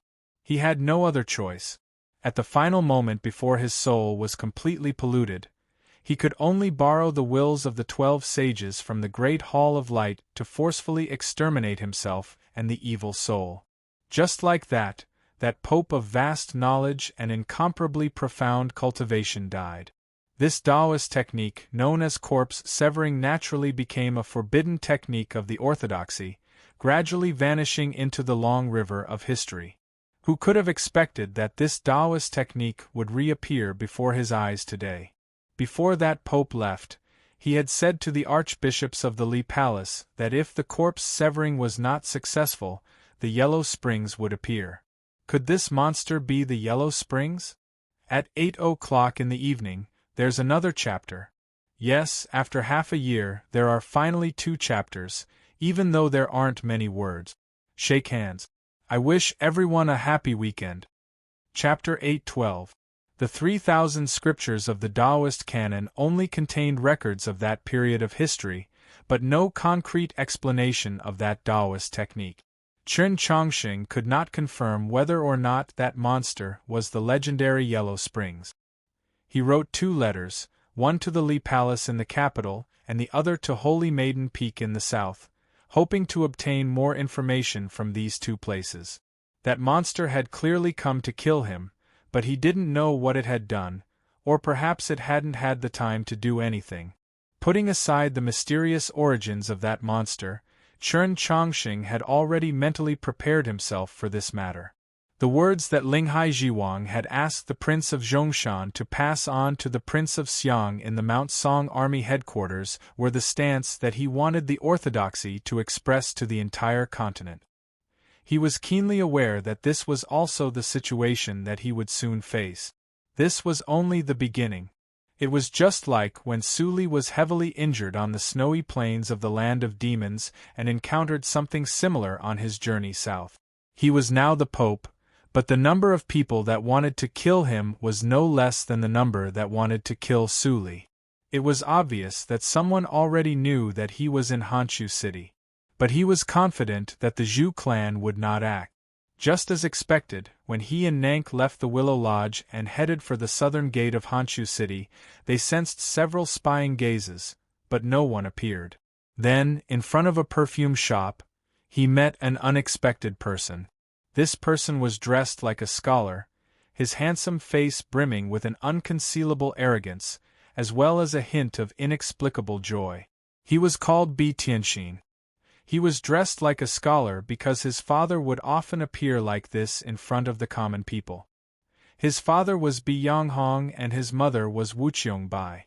Several years ago, in the capital, in order to suppress the Orthodox Academy, the new faction of the Orthodoxy, led by Linghai Jiwang and Daoist Siyuan, pushed for the all-school martial exhibition. With the new faction of the Orthodoxy and the Tianhai clan at the head, countless cultivators went to 100 Flowers Lane to challenge the Orthodox Academy. Bi Tianxin had once been one of those people, and he had been the most arrogant of them all. However, with a letter from his father, Su Moyu did not return to the Li Palace Academy after leaving the Mausoleum of Books. Instead, he directly entered the Orthodox Academy. Many people knew that the stances of these 2 powerful figures were different, so this challenge naturally ended without any results. Bi Tianxin had never seen Chen Chongqing again. He had only seen this name from the mouth of the storyteller and from the imperial edicts. Only today, in Honshu City, far from the capital, did he once again see that unremarkable face, one that he was not familiar with, but one that was absolutely unforgettable. Could he not help but be dumbfounded? He had come to Honshu City to represent the elders of his clan in discussing some matters with the Zhu clan, but more importantly, he had come to see someone. He had never expected to see Chen Chongqing here. His heartbeat quickened, and his mouth went dry from surprise and nervousness. The entire continent wanted to know Chen Chongqing's whereabouts, so why did he have to meet him in Honshu City? What would happen next? What should he do? Do I need to take the initiative to greet him? Just as he was thinking about these things, Chen Chongqing had already walked past him. Chen Chongqing saw Bi Tianxin and recognized him, but he acted like he didn't see him. On the contrary, it was Nank who curiously glanced at Bi Tianxin. In the depths of an extremely secluded estate in Honshu City, Bi Tianxin narrated the scene of his encounter with Chen Chongqing, his brow slightly creased in distress. The person he was speaking to was a young girl. Her features were moving, her cheeks slightly red, and she seemed rather cute. Perhaps it was because she was drinking wine. "You're afraid of him?" The young girl's voice was very gentle, but her tone was not. It was tinged with faint ridicule, as well as a natural sense of superiority. These three simple words were not very respectful to Bi Tianxin or Chen Chongqing, because she was saying that Bi Tianxin was afraid of him, and also because he was directly addressing Chen Chongqing as him. Bi Tianxin was the only son of two storms of the 8 directions, and Chen Chongqing was the Pope. There were very few people on the continent who had the right to speak of them in this tone, and there were even fewer young girls of this age, like Luoluo or Nank or the little black dragon. Very coincidentally, they were all people at Chen Chongqing's side. The young girl was not Chen Chongqing's friend, but she still dared to speak like this, because she was not a person of this continent. She came from the great western continent. Just like Luoluo and the others, she was also a princess. Mu Jiushi, the most mysterious of the Orthodoxy's 6 prefects, had all her glory and power snatched away by the previous pope, but that glory and power belonged to the Orthodoxy. As long as her bloodline still existed, she possessed glory and power that no one could ignore, and her status was still revered. This was because she was Madame Mu's younger sister. From a certain perspective, she represented the will of the great western continent. Bi Tianxin looked at her face and listened to her voice, and his body somewhat softened. It was not out of fear, but out of love. 3 years ago, when they had coincidentally met in the capital, he had fallen in love with her, loved her to death. No matter how one looked at it, she was worthy of his love, had the right to be loved by him, and was his most suitable marriage partner. So even though her words were filled with ridicule and contempt, he still did not get angry. He only wanted to explain that he had no other choice. Who would be afraid of that fellow? It's just that, he's the Pope right now, and little sure, you're a person of the great western continent, so it naturally doesn't matter, but I'm still different. It was obvious that Mu Jiushi did not care about his explanation. She put down the wine pot and walked into the courtyard. She gazed at the somewhat gloomy sky. After a few moments of silence, she suddenly asked, "Why did he come to Honshu City?" Bi Tianxin thought this over, then solemnly said, "Could it be that he wants to go to Wenshui?" Anyone could see through this, so was there any need to think about it? Mu Jiushi did not turn around, so Bi Tianxin could not see the hint of ridicule on her lips. He could only hear her praise. "Brother B's words are very reasonable. Then we should immediately notify the capital and Wenshui." Bi Tianxin smiled. "Relax, I'll do it in a little while." Mu Jiushi softly said, "Don't mention me." Bi Tianxin's smile faded as he sighed. "Little sure, I know that your great western continent is not as calm as it seems on the surface. Back then, even Madame Mu was forced to leave her home, let alone you. Thus, you don't dare to let others know of our matter, but you really don't need to be afraid of anything. As long as my parents know of this matter, would your elder brother dare to do anything to you?" Mu Jiushi turned around and asked, "But your parents, what would they think?" Bi Tianxin gazed deeply at her and said, "As long as I like it, My parents will definitely like it. Mu Jiushi seemed moved. Walking up to him, she looked into his eyes and softly asked, "How much do you like me?" With his lover before him, Bi Tianxin was incomparably satisfied. He sincerely said, "I'm willing to die for you." Mu Jiushi lightly leaned against his shoulder. Gazing at the ancient scholar tree in the courtyard, she softly said, "Truly good." Her hand was placed on his chest. It seemed like she was blocking it out of shyness, but in reality, she only needed to circulate her true essence to shatter Bi Tianxin's ethereal palace. Then he would truly die. Chapter 8:13. In the secluded courtyard, a man and a woman embraced each other, their deep affection for each other. Across from the courtyard was an ancient scholar tree. Even in the cold winter, it still had a few leaves. A blue-clothed man stood beneath the tree.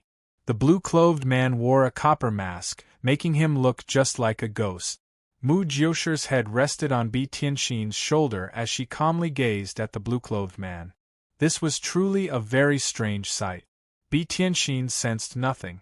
The blue-clothed man shook his head, the shadows left behind by the ancient scholar tree leaves on the copper mask faintly moving. Mu Jiushi slightly creased her brow and closed her eyes, no longer looking at the man. Bi Tianxin sensed her movements and his heart warmed. He wanted to reach out, but he did not dare. After some time, the cold wind rustled the scholar tree as Bi Tianxin reluctantly left the courtyard. Mu Jiushi walked under the ancient scholar tree and stared at the blue-clothed man's eyes through the copper mask. She asked, "Why didn't you let me kill him?" The blue-clothed man's voice was like gravel. "You should be well aware that killing him is only our method, not our goal." Mu Jiushi's voice became shrill, brimming with anger. "I finally managed to get Chen Chongqing to meet that piece of trash, so how could I miss this chance?" The blue-clothed man replied, "Even if you kill Bi Tianxin, you can't pin the blame on Chen Chongqing." Mu Jiushi sneered. "Is the Black Frost Dragon breath not enough evidence? You must know that in the current continent, only he has one at his side." The blue-clothed man replied, "The problem is that Zhu is not at Chen Chongqing's side today." Mu Jiushi froze, then asked, "Then who is the girl at his side?" The blue-clothed man replied, "I don't know, but someone is currently investigating." Mu Jiushi recalled the scene from before, her beautiful face revealing an expression of extreme disgust. "Then how much longer do I have to endure?" The blue-clothed man fell silent for a few moments, then replied, "No one knows when the most appropriate time is. This requires waiting." Mu Jiushi sneered, "Are we just going to watch as Chen Chongqing enters Wenshui City?" The blue-clothed man lovingly rubbed her head and said, "Even if he enters Wenshui City, he won't be able to affect the situation in the city or the general situation outside the city. The majority of the people living in that city have the surname Tang. Not even Tianhai and Yin were able to do anything back then, so what can he do? Of course, in order to prevent accidents from happening, many people will try to keep him outside, including me. A beard that looked like a messy shrub might attract some fearful and repulsive gazes in the prosperous and gentle Tiannan, but in the north, this land that had been watered by blood and fire for many years, it would only provide you with many conveniences. For example, you could curse and snatch another customer's bowl of liquor from the hands of a wine shop owner, but no one would dare to say anything. It was just that it was a little inconvenient when he was drinking.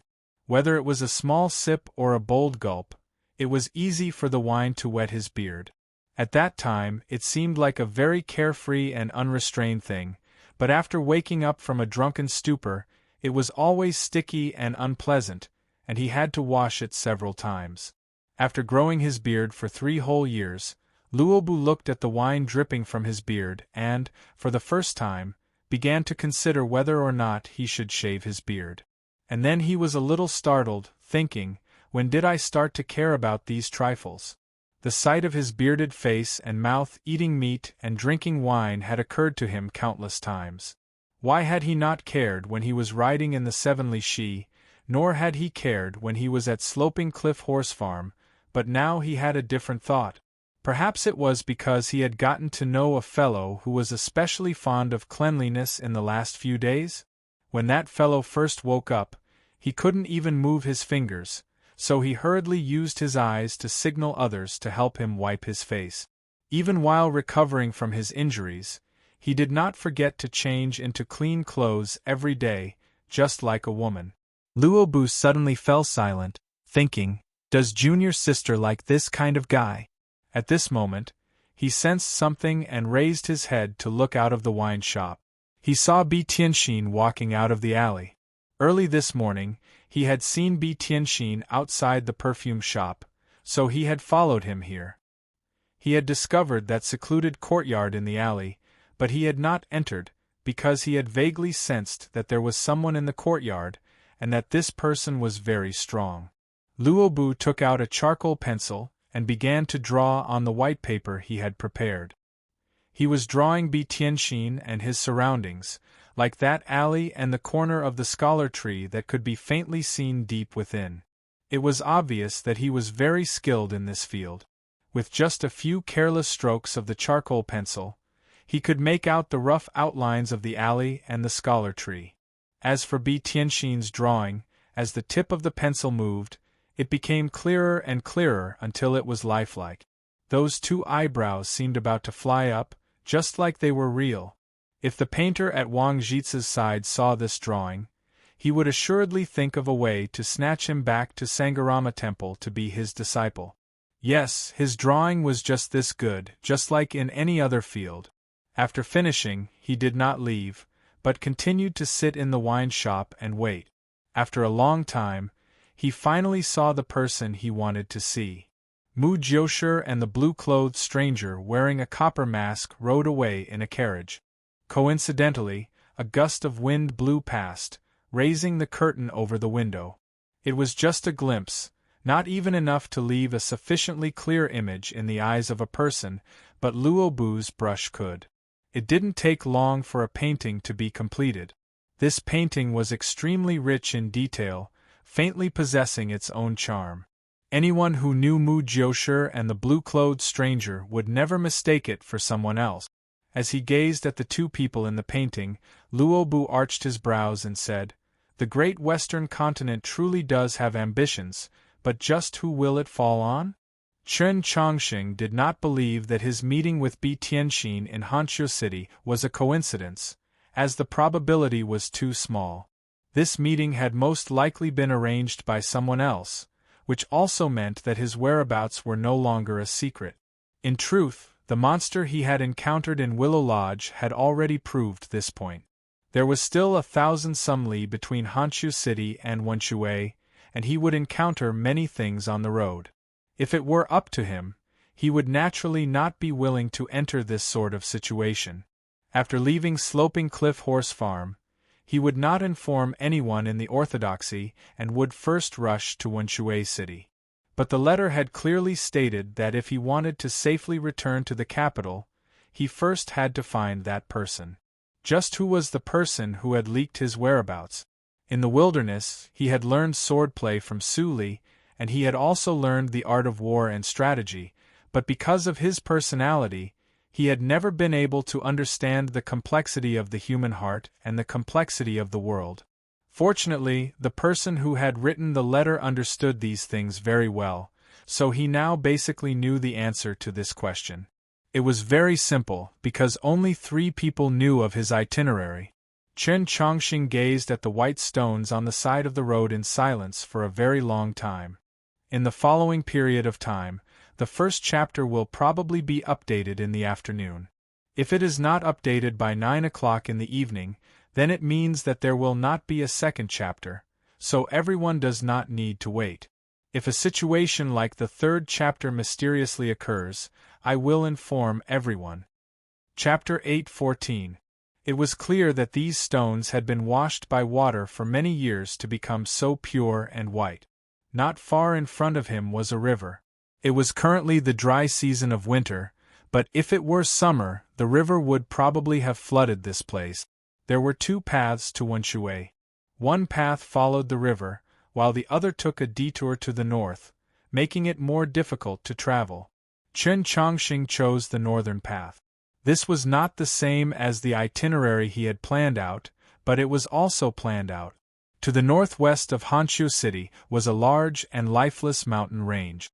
After passing through this mountain range, and around a large swamp, one would arrive at the Tsong Province Army Headquarters.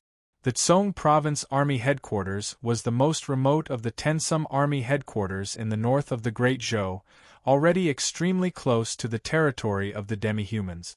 As they walked through this desolate mountain range, Chen Chongqing very naturally recalled that Xue Xingchuan had made his fortune in the Tsong Province Army Headquarters. Then he recalled Madame Xue, and that young master of the Xue clan who had apparently entered the Orthodox Academy last year. Then he recalled Luoluo, whom he had not seen for many years. The sun hung in the western sky, much of its light filtered out by the dust it kicked up. It seemed to be in a rather bad mood. Just when they were about to cross over a mountain, an extremely wary expression suddenly appeared on Nank's small face, her pupils constricting. Although she was currently a fool and had completely forgotten the matters of the past, she still possessed the strength of a cultivation, and she was extremely sensitive to the dangers hidden in the world. Chen Chongqing glanced at her. Nank raised her small face and sniffed the air, just like a puppy. "What's that smell?" Chen Chongqing asked. "The smell of blood, a very strong smell of blood." Nank's voice was flat and her emotions very indifferent. It was like she was talking about the smell of food. Chen Chongqing asked, "Do you smell the stench of that monster?" After leaving Honshu City, that monster had not appeared again, but he remained vigilant. If that monster really was of the Yellow Springs lineage as he had judged, it would be very troublesome. Nank shook her head. After lowering her head and thinking for a while, she continued to walk up the mountain ridge. On their journey from Honshu City, the gravel on the ground was the same color as the sky, gray and hazy. But when they crossed over this mountain, the color of the world instantly changed. The other side of the mountain was red, not because the landscape had changed, but because it had been dyed red by blood. There was blood everywhere. There were dead bodies everywhere. Some of the corpses were like small mountains. From the coarse hair and the unique helmet shape, they should be warriors of the brown bear tribe. There were also many corpses of human soldiers. The stones on the ground were dyed red by the blood, and there was sticky blood everywhere, giving off a fishy smell. It was as if a small-scale war had just taken place here. Amongst the corpses that littered the ground, only one person was still alive. He slowly stood up and turned to look at Chen Chongqing. In such cold weather, he only wore an unlined shirt, and his sleeves were rolled up, exposing his forearms. At the same time, his trousers were shorter than the average person's, which made him look a little comical. However, if one thought that he was running and wielding his sword, they would feel a chill down their spines. He was still the same as before. Chen Chongqing seemed to see the youngster standing under the morning light outside of Li Palace during the grand examination. The morning light flickered, and 5 years had passed. Chen Chongqing walked towards him. Zhixiu came to greet Chen Chongqing.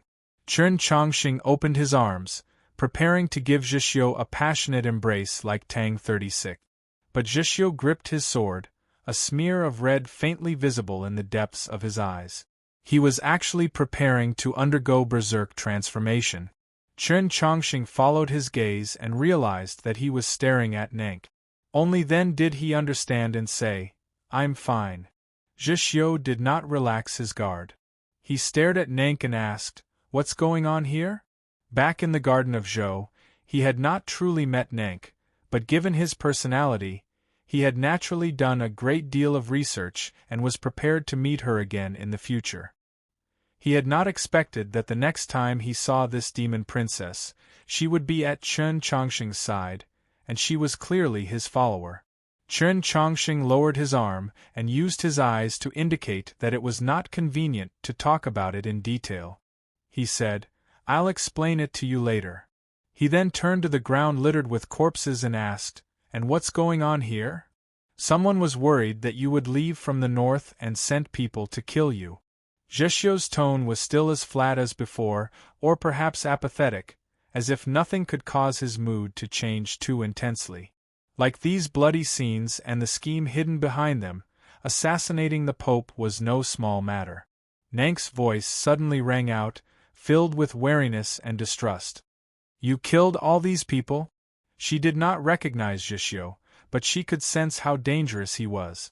Wariness was natural, and distrust was also natural. To be sent to kill Chen Chongqing, these bear warriors and human soldiers were assuredly extremely powerful, and there were assuredly many experts among them. No matter how skilled Zheshio was in battle, he could not have killed so many enemies by himself, and not a single one of them had escaped. Chen Chongqing also found it very strange. Even if Zheshio had advanced by leaps and bounds in the snowy plains in the last 3 years, he should not have been able to reach this level. I have companions, Zheshio said. As if to prove his words were true, many mournful wolf howls suddenly came from the distant mountain ridge. A few little fellows from the tribe sneaked out and are now following me. In addition, there are also a few acquaintances in Song province. Zheshio said to Chen Chongqing, the brown bear tribe has always been crafty. We laid in ambush here for 3 days, and then Chen Chongqing was suddenly in a very good mood and paid no attention to the rest of Zheshio's story. The wolf tribe's attitude toward Zheshio seemed to be undergoing some sort of change, and he even now had acquaintances. In the past, this would have been a very difficult matter to imagine. Zheshio, who was destined to be a lone star of heavenly evil, actually had companions? It seemed like the days spent in the Orthodox Academy had brought about some unforgettable changes to every person who had lived there. On the same night, the 3 of them spent the night in a desert on the other side of the valley. Up in the wind, they could not smell the scent of blood. In the blink of an eye, Zheshio had dug out a cave about 3 zhang deep in the hard and cold ground. The bottom of the cave was very dry and somewhat warm, so there was no need to worry about being harassed by wild beasts. This was how Zheshio had lived since he was very young. Nank laid out a blanket at the bottom of the cave and lay down. Chen Chongqing took out his needles and began to treat her. By the time he finished, Nank was already asleep. He pulled the blanket up to her neck and then left the cave. Zheshio squatted on the ground outside the cave, looking in some direction. He was still habitually squatting, not sitting. He was like a lone wolf, ready to attack or flee at any moment. Chapter 8:15. The desert at night was very cold. There was no wind, and the dust kicked up during the day quietly fell back to the ground. The air was very clean. The stars in the night sky were so dense that they seemed unreal. Xining village was only several hundred li away from the cloud grave, and there was often fog. Chen Chongqing had only seen this sort of starry night in the wilderness when he was returning south with Su Li. The bright starlight spilled over the desert, and some of the star radiance was also gathered onto the golden needle between his fingers. This was the best method of cleansing. Turn around, Chen Chongqing said to Zheshio. Zheshio turned around, not asking why. In the Orthodox Academy, in the Mausoleum of Books, this sort of conversation had taken place many times. It was very familiar. The golden needle slowly pierced into Zheshio's neck, and then Chen Chongqing's fingers began to tremble. Zheshio's brows slightly rose. Chen Chongqing knew that this represented pain, because Zheshio did not like to furrow his brows in pain. That would make him seem weak. If even Zheshio felt pain, then just how much pain was it? Chen Chongqing poured true essence into his meridians and began to examine the current state of his body. Zheshio closed his eyes. After some time had passed, an indescribable stream of true essence surged through Zheshio's meridians like a tide. Corresponding to it was the blood in his veins. Chen Chongqing's fingers holding the golden needle were almost jolted away. Zheshio's eyelids trembled. This was Zheshio's illness, the tide rush of blood. Whether in medical books or in the Taoist scriptures, this sort of innate illness caused by the conflict between bloodlines was a terminal illness, incurable by any medicine. It was precisely for this reason that Su Li and the Mountly Sword sect had been so unyielding in the matter between Zhishyo and Qi Jian. Chen Chongqing did not loosen his fingers, but continued to silently wait. At the same time, he inserted 2 more needles into Zhishyo's other 2 meridians. After some time, he finally pulled out the needles. Staring into Zhishyo's eyes, he asked, "You didn't take your medicine on time?" After killing Zhou Tong, he and Zhishyo had left the capital one after the other. Although they had both come to the north, they had never met. But he had already written out a prescription, clearly specifying the method to take the medicine and the things to pay attention to. Tonight, although Zhishyo's condition could not be said to have worsened, it also did not show any signs of improvement. There was definitely a problem. Looking at Chen Chongqing's serious and bright eyes, Zhishyo couldn't help but feel apologetic, but his expression didn't change. "We're fighting all the time. Whether it's to investigate the enemy's situation or to pursue and assassinate, we need to travel long distances. Sometimes we even have to hide in the snow for 7 days and 7 nights. He said, "How can I have time to take medicine? Besides, it's troublesome to eat your medicine, and I have to boil it. I can't start a fire." Chen Chongqing didn't know what to say. After a moment of silence, he said, "Then I'll think of another way to see if I can make it into a pill." Zhishyo thought of that rumor and asked, "You gave me the cinnabar pill to eat?" Chen Chongqing nodded. More than a year ago, he had thought of a way to resolve the conflict between the divine laws of the 2 worlds. After refining the cinnabar pill, he immediately had Gigi deliver it to Zhishyo, and then he realized that his blood had no effect on Zhishyo's illness. There was a rumor going around that the cinnabar pill could revive the dead, but this was actually a rather exaggerated claim. The cinnabar pill truly did have a miraculous effect on those wounded on the battlefield who had lost too much blood, but it definitely could not cure all illnesses. For example, Zhishyo's illness or Nank's illness. Whether it was the tide rush of blood or the soul in chaos, they were both extremely rare and strange illnesses. Zhishyo asked, "Can my illness be cured?"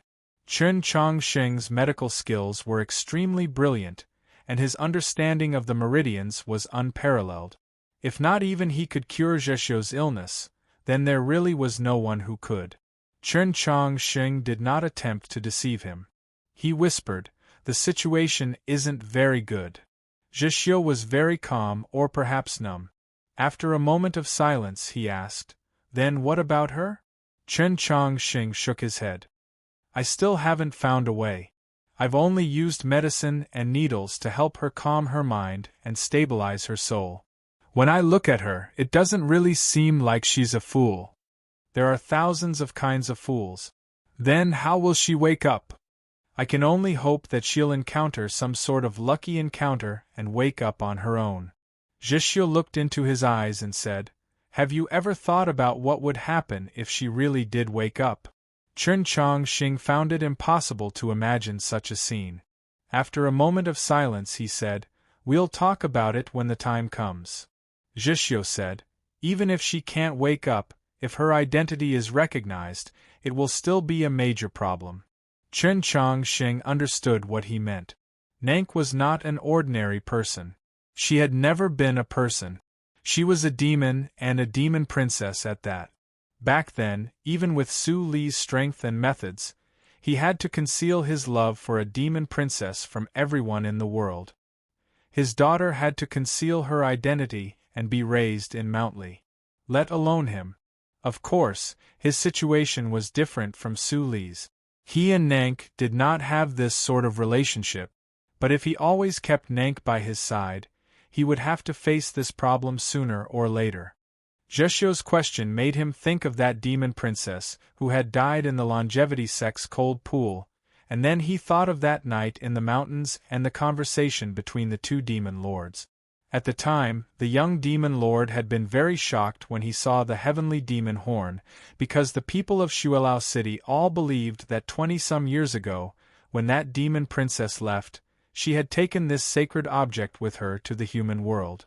Who could have expected that 20-some years later, the heavenly demon horn would reappear in his father's hands? Compared to the many things that had happened that night, this was a minor matter. But now that he thought about it, this matter concealed a great deal of information.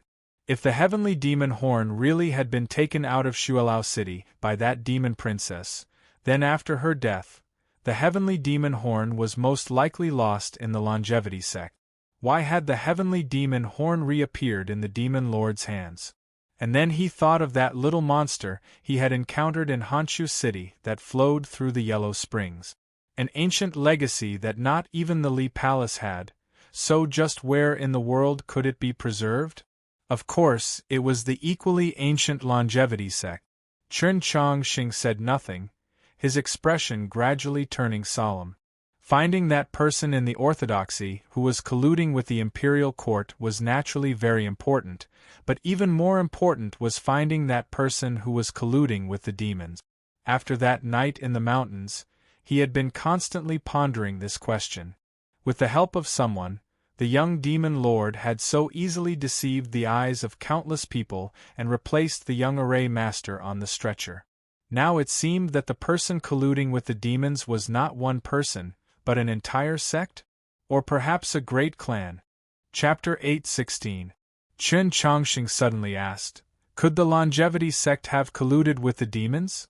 Zhishio replied, "The ancestral hall of the Southern Taoist sect is an orthodox sect, so it doesn't make sense." What he said didn't make sense was not a moral judgment, but a consideration of benefits. Betrayal always required benefits, and the longevity sect's foundation was in the human race, in the Taoist faith. What benefit could they gain from colluding with the demons? Chen Chongqing asked, "But have you ever thought, if they weren't colluding with Shualao City, how would the longevity sect have been able to capture Qi Jian's mother?" This truly was a problem. The demon princess's movements were assuredly extremely secretive. Logically speaking, she should not have been so easily captured by the longevity sect. After you finish talking about the snowy mountains, I've also been thinking about this problem. Zhishio continued, the longevity sect has been too ruthlessly slaughtered by Su Li. Even if they still have some potential in the south, they can't hide from the Mount Song Army headquarters. Chen Chongqing looked into his eyes and asked, "What if they had other helpers?" Zhishio understood what he meant, and a chill flashed through his eyes. They were going to Wenshui to pick up a friend, but it now seemed that they would have to ask a few more questions when the time came. The darkness enveloped the desert, and low roars could be heard in the distance. Perhaps some wild beasts were munching on those corpses. In their previous conversation, they had mentioned Qi Jian's parents many times, so the conversation continued along this line. Chen Chongqing asked, "How long has it been since you last met?" Zhishio thought it over, then replied, 5 years.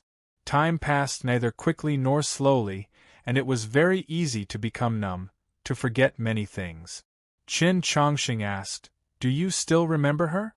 Zhishio thought of the mad dash through the garden of Zhou, the life and death they had shared in the plains of the unsetting sun, him carrying her on his back and her leading the way, and the lines on his face gradually softened. He did not answer Chen Chongqing's question, because he did not need to answer. Just like he did not need to remember, because he had never forgotten. "Don't worry.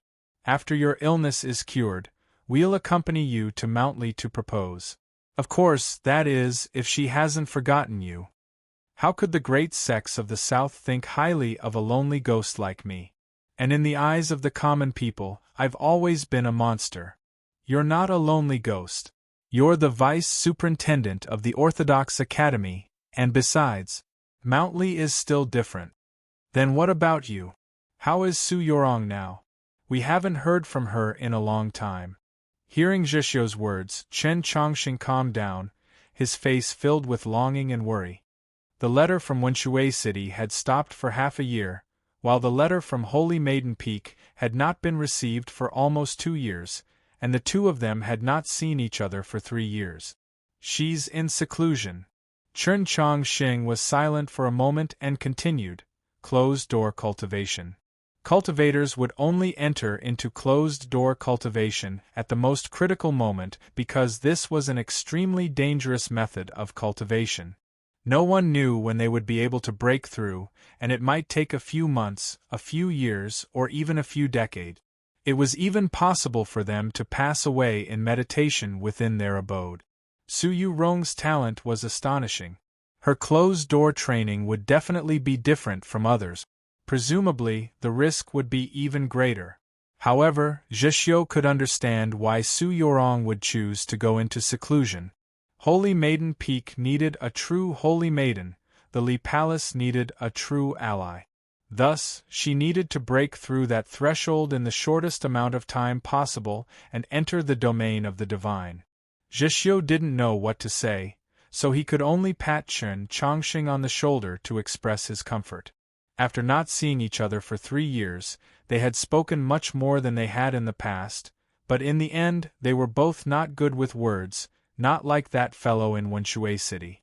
At this moment, a figure suddenly appeared on the mountain ridge in the distance. At the same time, a tough and cold voice rang out.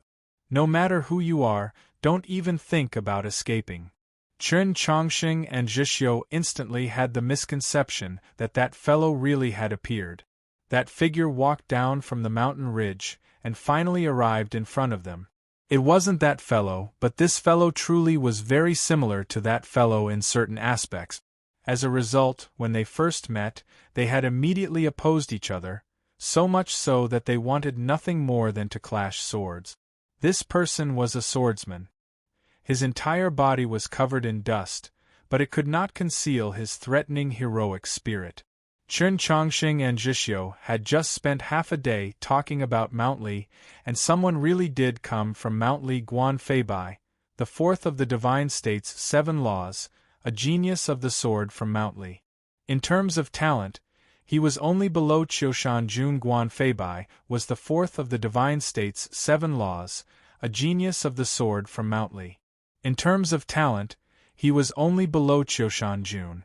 Then he remembered that Chen Chongqing was no longer an ordinary student of the Orthodox Academy, but the Pope. They were familiar with each other, but this generation of disciples of the Mount Li sword sect was very different from their martial granduncle. They did not have the thought of not standing on ceremony. He bowed to Chen Chongqing and said, paying respects to His Holiness the Pope. Chen Chongqing had long since stood up and solemnly returned the bow. Guanfeibai had many questions he wanted to ask, but he hesitated. Chen Chongqing asked, "Why did you come?" Guanfeibai replied, "I received orders to leave Blue Pass to investigate the enemy. I happened to discover the strange movements of the Brown Bear tribe, so I followed the clues and came here." Zheshio glanced at him, a rather surprised expression on his face. "You're a scout?" Guanfeibai arched his brows. "Are you the only one allowed to do it?" Compared to the Grand Examination and the Mausoleum of Books, there didn't seem to be much change. Back then, in this generation of inner sect disciples of the Mount Li sword sect, the only person Chen Chongqing had some conflict with was Guanfeibai. The reason was very simple. His personality was too hard, his temper was bad, he was excessively violent, and his mouth was unforgiving. In certain aspects, he was rather similar to Tang 36. Other than friends on the same side, no one liked this sort of person. It was just like how in the eyes of the common people of the Orthodox Academy, the most loathsome student would always be surnamed Tang. Later on, Chen Chongqing's impression of Guanfeibai underwent a massive change. It was not because of their interaction at the Mausoleum of Books or the Grand Assembly of Boiling Stone, but when the Orthodox Academy was suppressed by the imperial court with all its might and no one dared to support it. Guanfeibai came. He exchanged a few indifferent words with Chen Chongqing, and then he requested that Chen Chongqing personally escort him out of the academy. This was an attitude, and he did not mind letting this attitude be seen by the entire capital. Chen Chongqing was very grateful and said, "Thank you." Guanfeibai said, "You're welcome." To these youths who had experienced Sun Mei's attempt at the divine path and Wang Po's farewell. These two words carried an extremely important meaning. From now on, we are friends. They were all killed by you? Guan Feibai pointed at the mountain behind them. Chen Chongqing turned to Zhixiu. Zhixiu said nothing because he did not like to talk. Chen Chongqing had no choice but to explain himself. In the past few years, the Brown Bear tribe and the demons have always been secretly colluding. It was only last year that they saw our side flourish that they began to draw closer. Their foundation was never clean, and they were easy to order around. Guan Feibai looked at him and asked, "The problem is, just who wanted to kill you?" Chen Chongqing replied, "We want to go to Wenshui." It was a very simple sentence, but Guan Feibai understood. After a moment of silence he asked, "Is that guy okay?" I know that Zheshio's line about not needing to remember, because it has never been forgotten, is too sour, too much of a lyric, but I thought about it a few times and still didn't delete it. Chapter 8:17. I don't know. Chen Chongqing shook his head. It's already been half a year since we've heard from him. Guan Feibai was quiet for a while, then suddenly said, "I'll go with you." Chen Chongqing was somewhat surprised, and Zhixiu also raised his head. From the Ivy Festival to the Grand Examination, to viewing the monoliths in the Mausoleum of Books, and then to the Boiling Stone Summit at Mount Han, Tang 36 and Guan Feibai would quarrel whenever they met, their swords drawn and bows bent. Why did he want to go to Wenshui? Seeing the two's gazes, Guan Feibai felt somewhat uncomfortable. Can I not go and make fun of him for being useless? Fine, do as you please, Chen Chongqing said with a smile. Zhixiu shook his head, thinking to himself, it's already been so many years, but why is he still so childish? Chen Chongqing asked again, what about Blue Pass? Although your Mountly Sword sect still listens to orders, it's not good to leave on your own accord. Guan Feibai replied, we agreed beforehand that once I finished this matter, I would return to Mountly. At the next town, I would have the relay station bring a letter back. Chen Chongqing was somewhat surprised. You were originally planning to return to Mountly? Second brother should have already left Snowhold Pass by now. All of us senior brothers will return. Because the demons have withdrawn. That's part of the reason. The main reason is that eldest brother wants to return to Mountly. Hearing this, Chen Chongqing fell silent for a while, then asked, in these past few years, where has your senior brother gone? In the eyes of the world, he had already disappeared for 3 whole years, but Qiushan Jun had already disappeared for 5 whole years.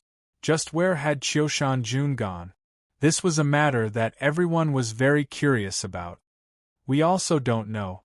Guan Feibai looked at Chen Chongqing, wanting to say something, but in the end, he said nothing. Anyone would think that Qiushan Jun's disappearance was inevitably related to him. To be more precise, it was related to his engagement with Su Yurong. Chen Chongqing was quiet for a very long time, then said, I've never met Qiushan Jun, but if he really is as you describe him, I believe that he would definitely not hide from the world because of emotional grief. In the depths of the night, the stars were the brightest. From the top of the mountain, one could clearly see the scenery on the ground. Outside Honshu City, with this mountain ridge as the boundary, the world was divided into 2 halves. On one side was the fertile land that had been irrigated by the river for countless years. Even in the depths of winter, it still retained some greenery, and did not give off any sense of desolation. On the other side was the mountain valleys and the desert, completely devoid of life, completely desolate to the extreme. If one wanted to get to Wenshui, one could go anywhere. Luobu didn't know how Chen Chongqing would choose, but what he wanted to know was how those pursuers in the forest would choose. There were many experts among the pursuers. Some were from the Tang family, some were from the Wu family, some were from the Mutuo family, and some were from his own family. Simply put, these people were the elite forces of the 4 great families. If Chen Chongqing was really intercepted by these trackers, no one could predict the final outcome. Under the starlight, the mountain forest was filled with an unreal and illusory beauty. What happened next made Luobu feel unreal. The pursuers from the four great families did not choose any path. After receiving reports from several scouts, they retreated along the original path after some discussion. Luobu had a deep understanding of the cautious and conservative conduct of these noble families, so he only needed a few moments of thought to guess at what might have happened. These pursuers were unable to confirm which path Chen Chongqing had chosen, so if they wanted to continue the pursuit, they would need to divide their forces. This sounded like a very simple arithmetic problem, just dividing one into two, but the mutual deception between the noble families made this problem even more complicated. Moreover, they were not confident that they could kill Chen Chongqing with just half their forces. Even more importantly, the hand signals from the scouts had clearly indicated that the situation on the river path to the south had changed. So they had to consider whether this was a trap set by the orthodoxy. Luobu glanced at the dazzling white of the stone mountains and desert in the north, then turned and walked down the mountain ridge. Using the cover of the forest, he quickly arrived at the river. In the darkness, he silently walked along the river, all the way until the morning sun rose. As the morning light fell, it painted the meandering river into a silver belt. This river was a tributary of the Wenshui, flowing south. Compared to the stone mountains and desert in the north, it was relatively warm. But it was still late winter, so the river was still frozen and covered in a thick layer of snow. Up ahead, the river bent to the right, and a clump of wintersweet grew between the protruding cliffs. Luobu walked up to this clump of wintersweet and raised his eyes to see those people on the distant river. Many holes had been torn in the ice and snow on the river, spreading out in all directions for several dozen zhang. At the end of each hole lay a black-clothed person. The ice and snow were stained with blood, and the black-clothed people were unconscious. It was impossible to tell whether they were dead or alive. From this sight, one could imagine just how world-shaking that exchange had been. One could imagine just how powerful the black-clothed people's opponents had been. There were still two figures standing on the cold, snowy river. One was that blue-clothed stranger Luobu had seen in Honshu City. His face was still covered in a bronze mask, making him seem abnormally terrifying. Even more terrifying was the qi exuded from his body. When the snowflakes falling from the sky and the cold wind blowing from the river approached his body, they would naturally avoid him. In a battle of this level, the blue-clothed stranger could not conceal his qi, much less his cultivation. Luobu slightly arched his brow, his right hand subconsciously gripping the sword at his waist. Even if he used his sword, he would still be no match for the blue-clothed man. But only by gripping his sword could he remain calm and ensure that he would not be discovered. The blue-clothed man was actually an expert of the divine domain. The hidden strength of the great western continent had truly surpassed the conjectures of many people of the central continent. Even more shocking was that the blue-clothed man, despite his strength, was actually the loser in this morning's battle. A trickle of blood trickled down his shoulder, and a small piece of his bronze mask was missing. Just who could defeat an expert of the divine domain? On the other side of the river, that person was also wearing a blue gown, but it was lighter and plainer. He was not wearing a mask. He faced the wind, snow, and world with an indifferent expression. His eyebrows drooped, his shoulders somewhat slumped, making him seem very wretched. The wind and snow arrived in front of him, blowing incessantly. His sleeves moved slightly, but they were empty. 3 years ago, he had severed one of his arms. He used his remaining hand to grip a blade. The wind and snow curled around him, but he knew no fear. The flowing water beneath the snow had already been cut off. I didn't think that I would have the chance to experience Wang Po's path of the blade. The blue-clothed stranger spoke in a slightly hoarse voice. Wang Po calmly replied, I also didn't think that I would have the chance to witness the elegant bearing of an expert of the great western continent.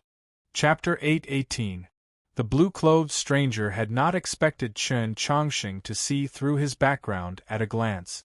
After a moment of silence, he said, "I didn't think that the level of the experts of the continent would be so high.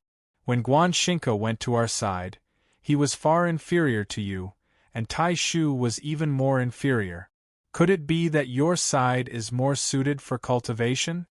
The Guan Xingke and Tai Shu he spoke of were both experts with deep ties to the Great Western Continent, and Tai Shu had originally been a person of the Great Western Continent. "You and Tai Shu are old friends?" Wang Po asked. The stranger replied, "We truly are old acquaintances." Wang Po calmly looked at him and asked, "You want to avenge him?" The strange man in blue laughed, his voice still as hoarse as before. "Avenge? Back then, I chased Tai Shu into the sea, but he was ultimately saved by Guan Xingke. He wouldn't want me to avenge him, would he? In the battle of the capital 3 years ago, Tai Shu had died to Wang Po's blade that had broken through, but no one could deny Tai Shu's strength. In the Great Western Continent, Tai Shu had not yet broken through that threshold, but he was still an extremely talented expert. For him to be chased so miserably by this person meant that this person had an extremely high status and reputation in the Great Western Continent. Wang Po recalled this person's emotional sigh and said, "It's not that the Central Plains is more suited for cultivation, but that there are many cultivators on our side, so the competition is inevitably fierce." The blue-clothed stranger thought for a moment, then said, "That's reasonable. Then in your view, what is my current position in the Central Plains?"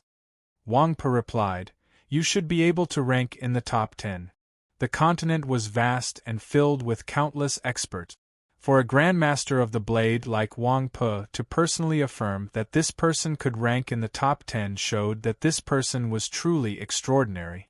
However, this sentence was only exchanged for a sigh from the strange man in cyan clothes. "Only the top 10? The stranger sighed.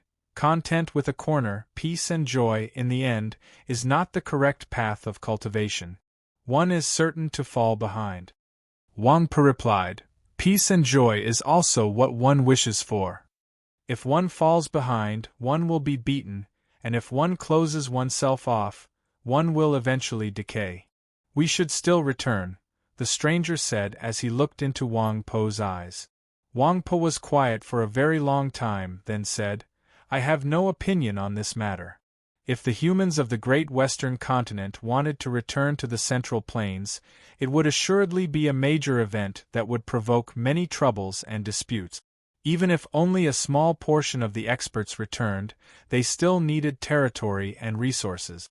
But from Emperor Taizong to the Tianhai Divine Empress to the present, from the alliance with the demi-human race to the confluence of the North and South, to the union of the East and West, this was the general trend of events. Because in order to fight against the devil race, until the devil race was completely annihilated, humans must unite all their strength. After all, the people living in the Great Western Continent were all humans. In the view of many human experts, they were more trustworthy than the demi-humans of White Emperor City and should be closer to them. As for the demi-humans themselves, they might have been worried that the return of the Great Western Continent to the continent would affect their status, but now that their empress came from the Great Western Continent, they probably wouldn't be too wary. There were very few people with the right to decide this matter. The Emperor of the Great Zhou, the Pope, the Holy Maiden, the White Emperor couple, and now Shang Xingzhou. An expert like Wang Po naturally had a certain right to speak. In the past, Wang Po had supported this idea, but now his opinion had changed. It was obvious that Shang Xingzhou had used Madame Mu to form some sort of agreement with the Great Western Continent through Madame Mu, whether it was the fact that Mu Jiushi had almost become the successor to the Pope or that this divine domain expert of the Great Western Continent had led people to try and kill Shang Xingzhou.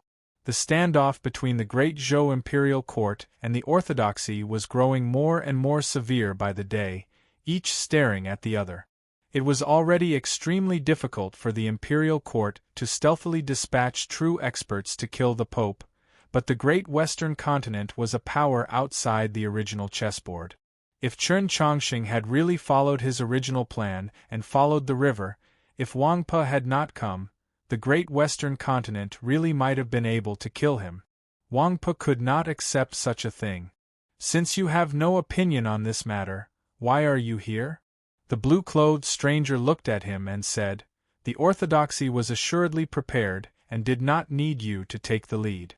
Or perhaps His Holiness the Pope wants to use this method to force you to state your position."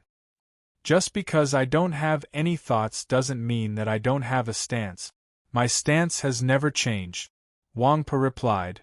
Back then, between Tianhai and the imperial clan, between the imperial court and Suli, and now between teacher and student, I have always maintained the correct position.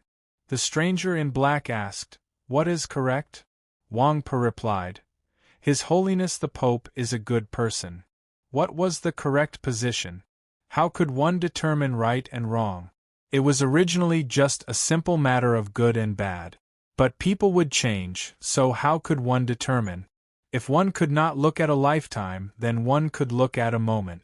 As long as one was good in this moment, it was enough. For example, the heavily injured Su Li in the snowy plains of the Demon Realm, or the heavily injured Chen Chongqing by Haidi on the battlefield more than a year ago.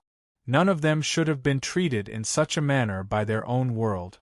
After a moment of silence, the stranger asked, "What if it was the Tang clan that wanted to kill him?" Wang Pe recalled that snowstorm in the capital 3 years ago. He and Tai Shu had sat on opposite sides of the table, and the Tang's second master had said 4 words. Kindness as weighty as a mountain. So what? He had still struck the second master in the face with his blade sheathed, and he had still used his blade to break the sheath and slash Tai Shu.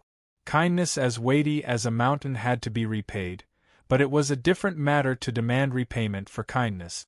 The stranger understood his silence and shook his head. Back then, it was the Tang's second master. Now that he wants to enter Wenshui, you have to face the old master.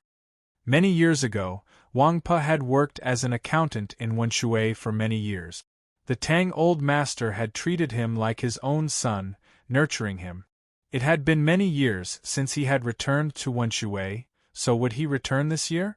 Just as the stranger had said, the entire continent wanted to know, if he really did return to Wenshui, just how would he face the old master? No matter how strong he was, no matter how firm his will, could he still raise his blade against the Tang old master? As he watched Wang Pe's figure vanish downstream, Luobu fell silent for a very long time. His fingers lightly moved through the winter-sweet flowers, making no sound. If it were him, he would also not know how to deal with this situation. The azure-robed stranger also left. Luobu left the riverbank and followed, maintaining a distance of around 2 or 3 li. This mysterious visitor from the great western continent was clearly an expert of the divine domain. Following him without alarming him was an extremely difficult task, even suicidal.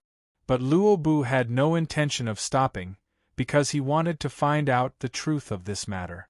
Just like back then, for the sake of obtaining that key, he had braved enormous dangers to contend with the young experts of Xuelao City for several months.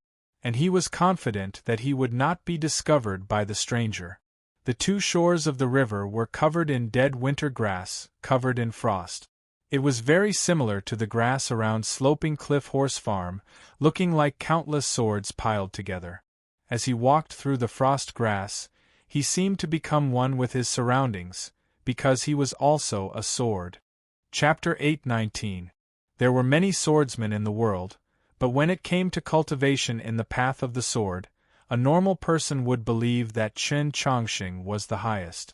This was because Chen Chongqing had learned countless sword styles, had countless swords, and had even learned the sword from Su Li.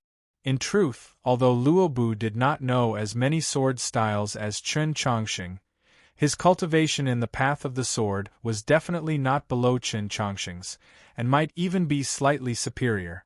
After some time, the snowy river suddenly broke. This was an extremely precipitous part of the river, a drop of tensum zhang from top to bottom. Ice and snow covered the plains and the river, and where the river broke, the water beneath the layer of ice surged out with a roar. The blue-clothed stranger walked to a massive rock in the middle of the river. The water was like a waterfall, mixed with chunks of ice and snow as it poured down the sides of the rock. Mu Jiushi sat at the very front of the rock, gazing at the dirty and somewhat muddy water, her thoughts inscrutable. The blue-clothed stranger and Mu Jiushi exchanged a few words. Luobu concealed himself in the frost grass and quietly watched. He was too far away and the sound of the water was too loud, making it impossible for him to clearly hear what the two were talking about, but he could draw this scene. The charcoal brush moved across the white paper, softly grinding against each other. Very quickly, the snowy river, the chaotic waterfall, and the two people on the rock appeared. The blue-clothed stranger suddenly turned around and glanced at the forest by the river. Luobu's hand holding the charcoal brush was somewhat stiff. After leaving the desert, Chen Chongqing continued his journey to Wenshui City. However, he now had Nank with him, as well as Zhixiu and Guan Feibai. He was keenly aware that the road to the south was assuredly fraught with problems, and once he entered Wenshui City, he would encounter even more problems. Neither he nor Zhixiu had said why they were going to Wenshui. Just like back then, after defeating Zhou Ziheng outside the Orthodox Academy, he had boarded a carriage and headed for the alley of the Northern Military Department. At the time, he and that fellow had also not said what they were going to do. At the time, they were going to Zhou prison to pick up someone. Now it was the same. They were going to Wenshui City to pick up someone. It had been a very long time since there had been any news of that fellow in Wenshui City. Regardless of whether the people he encountered on the road really dared to assassinate Chen Chongqing, many people did not want him to go to Wenshui. So he had to go to Wenshui. Winter of the third year of Xian country. On a very ordinary and unremarkable day, the winter clouds suddenly dispersed and the sun shone brightly. Chen Chongqing's party arrived at the plains outside of Wenshui City. When he could see Wenshui City in the distance, Wenshui City had already seen him. It could be said with great certainty that at this point, all of Wenshui City knew that he had come. But nothing happened. Whether it was the Tang family guards at the city gates or the peddlers and pedestrians they saw along the way, none of them revealed any strange emotions when they saw them. To be more precise, the guards and peddlers didn't even look at them, including the customs document. Wenshui City was very flourishing. The streets and alleys were interconnected and extended in all directions, especially the main street that passed through the city from the north to the south. It was not the slightest bit inferior to the capital's Vermilion Bird Avenue or Luoyang's Great Avenue of the East God. It could accommodate 8 carriages abreast, and it was extremely spacious and imposing. But when Chen Chongqing and the others appeared, the street suddenly seemed a little crowded. It was not that they deliberately blocked the footsteps of those vehicles and pedestrians, but that those vehicles and pedestrians began to change lanes when they were about 100 feet away from them. It was very obvious that the pedestrians and vehicles were circling around them, or perhaps avoiding them from a distance. They were like a massive rock in a river, squeezing the water to the side. Other than a few curious children at the mouth of the alleys, no one else even glanced at them, but they also kept their distance, as if they were scourges and ferocious beasts. The atmosphere was very strange. Chen Chongqing even had the feeling that even the fragrances wafting out of those restaurants did not dare to approach them. Zhixiu silently gazed at that building with white walls and black eaves at the end of the street. That building was still very far from them, but that ancient aura of history was already assaulting their senses. That place was the world-renowned ancestral hall of the Tang clan. It was said that it had an even longer history than the imperial palace of the capital. Guan Feibai was also looking at that building, his right thumb, index finger, and middle finger slowly stroking the rather old hilt of his sword. His eyes were slightly narrowed, seemingly thinking about something. If the news from the Li Palace was correct, that fellow should be imprisoned there. Nank was not thinking about anything. She used 2 fingers to pull at Chen Chongqing's sleeve. She just felt a little hungry and wanted to eat meat. Chen Chongqing began to walk forward. The crowd very naturally parted, leaving the middle of the street as if a divine power had parted an ocean. Chen Chongqing did not walk to that building with white walls and black eaves at the end of the street. He stopped at a certain place, then turned and walked up the stone step. Behind the stone steps was a quiet path. Deep within the path was a forest, and deep within the forest was a Taoist church. This was the Orthodoxy's church in Wenshui City. The door of the Taoist church slowly closed. Chen Chongqing and the others could no longer see it. The peddlers and pedestrians on the street suddenly stopped and looked at the tightly shut door of the Taoist church. In the silence, only the barking of dogs and the crying of children could be heard in the distance. This scene was even stranger, like one of those incomprehensible mimes in Xuelao City. After some time, the crowd withdrew their gazes from the Taoist church and continued forward, returning to their own lives. The door of the Taoist church was tightly shut. The snow-covered forest was silent. No one knew what was going on inside. Until dusk descended. The pedestrians on the street no longer looked at the Taoist church in the forest, as if on purpose. But in other places, countless eyes were watching. The Wenshui flowed through the city. One section of the water was gentle and beautiful, and it happened to be behind the Taoist church. On the opposite shore, 7 peddlers, 6 government laborers, 3 fortune-tellers, 2 sesame candy-selling elders, and 1 cosmetic-buying girl were constantly watching the rear garden of the Taoist church. There was also an officer with a full beard who would occasionally glance in that direction. The rays of the setting sun fell on the mirror-like water, transforming into countless balls of fire that seemed to burn the sky. Those rays of light then reflected back and fell on his face, and his beard seemed to turn into burning shrubs. Luobu recalled the Tang clan's famous 3 moves of Wenshui. These 3 sword techniques all had very pleasant names: gathering evening clouds, hanging sunset, and 1 stream of maples. Perhaps that virtuous predecessor of the Tang clan had seen this sort of scenery in this place, and was inspired to create such a wondrous and beautiful sword style? The rear garden of the Taoist church was as quiet as usual, with not a single person to be seen. Suddenly, the sound of a zither could be heard, gurgling like water, very pleasant to the ears. He turned his head and saw a blind zither player sitting on the shore of the Wenshui, plucking at the zither strings. Although it was dusk, the rays of light from the west seemed even brighter and somewhat dazzling, but the blind zither player could not sense this. Unlike other people, he did not use his hands to block the light. Instead, he squinted his eyes and lightly swayed his head to and fro with the sound of the zither. He seemed to be in extreme enjoyment and intoxication. Seeing this, Luobu walked up to the zither player and threw down a few pieces of silver. The sound of the silver pieces falling made the zither player even happier.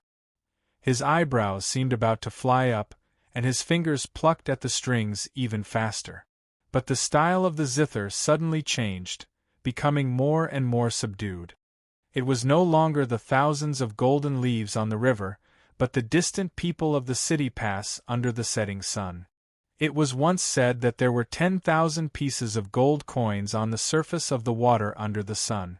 This is an even more vulgar way of saying it, and I like reading his book, so I've been happily using it in the last few years. In Wenshui City, the richest place in the world of choosing the heavens, this way of saying it could not be more appropriate. Chapter 820. Luobu stood by the zither player's side and listened for a while, then suddenly began to sing along with the zither. The zither player was playing an obscure song, but the lyrics he was singing were extremely famous in the world. Moreover, his voice was extremely coarse and bold. Compared to the willows and snow of Wenshui City, it had a different flavor, instantly attracting the attention of many people. My sword comes from the west, your clothes flutter in the wind so small and lovely flowing through the courtyard. I copy scriptures in the temple and tomorrow I must practice the fist and change muscles. Spring mountain loves to smile tomorrow my road is even further the horses' hooves become butterflies bending the bow and shooting arrows. Walking through the green forest, I am that scholar who goes to the capital to take the exam, but does not study. I have come to Luoyang to see your reflection. Final brush in the water, the remains in the light of day sever your small thinness, a ladle of your small fullness. Note, when Ruyan, the Yellow River, the blind zither player played for a very long time, and Luobu sang for a very long time. More and more people gathered around the riverbank, and the pile of copper coins and silver fragments in front of the zither player grew larger and larger, glimmering with a delightful luster in the last glimmer of twilight. The twilight deepened until it became night. The shops and inns along the banks of the Wenshui began to light up, the lights falling into the water like stars. Suddenly, the crowd began to gasp in shock. Everyone's gazes left the blind zither player and Luobu and looked to the other shore. That was the rear garden of the Taoist church. Luobu arched his brows and turned to look. The Taoist church was glowing with light, the clouds slowly circling over its roof. They had already reached the highest point, and the elegant and dignified ceremonial music slowly began to play. This was a declaration. The Pope had come to Wenshui. The people on the riverbank once more stopped and quietly stood where they were, just like what had happened on the main street during the day.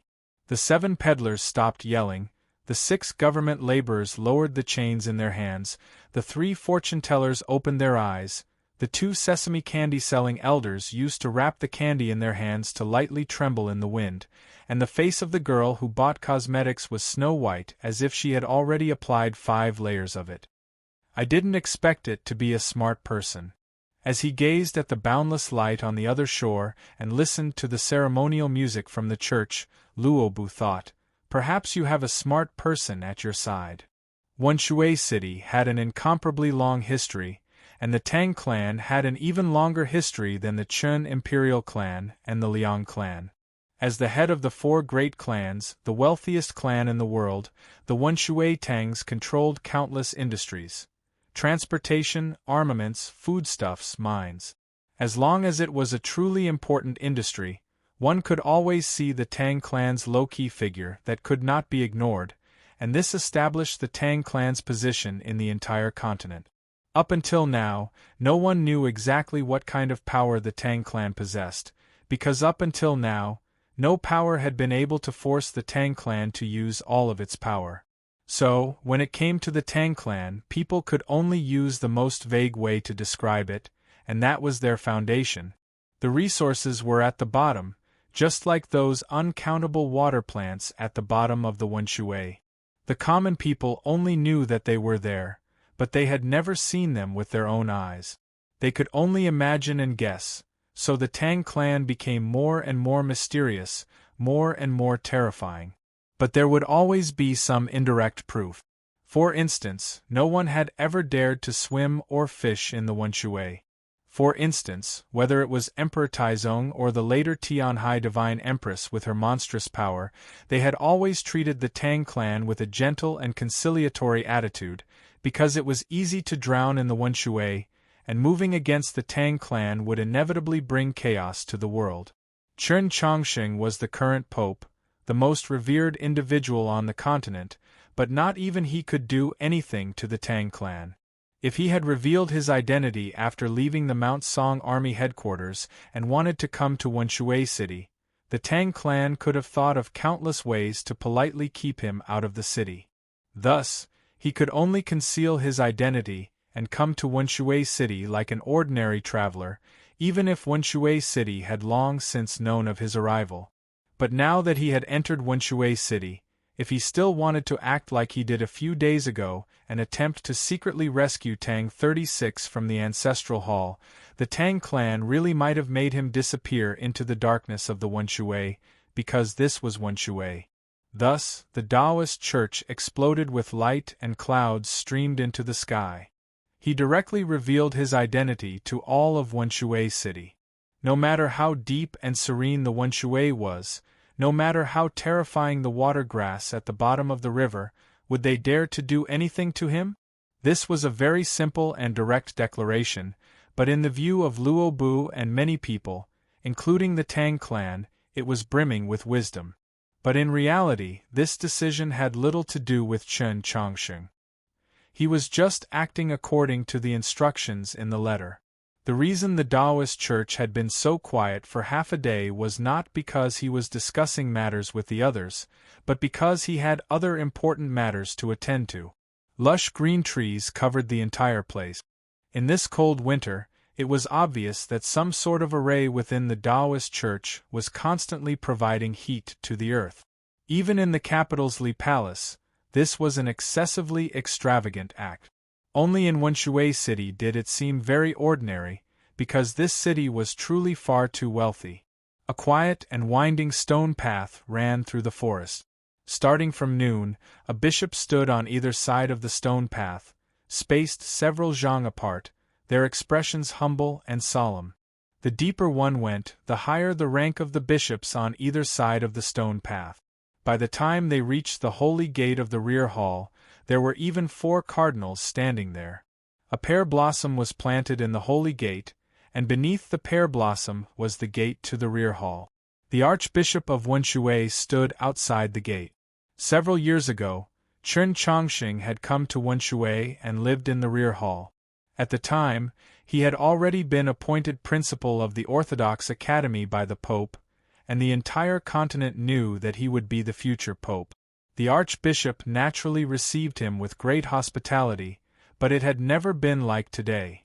To the Li Palace, Wenshui City was naturally the most important place, and the position of Archbishop was assuredly a cushy job.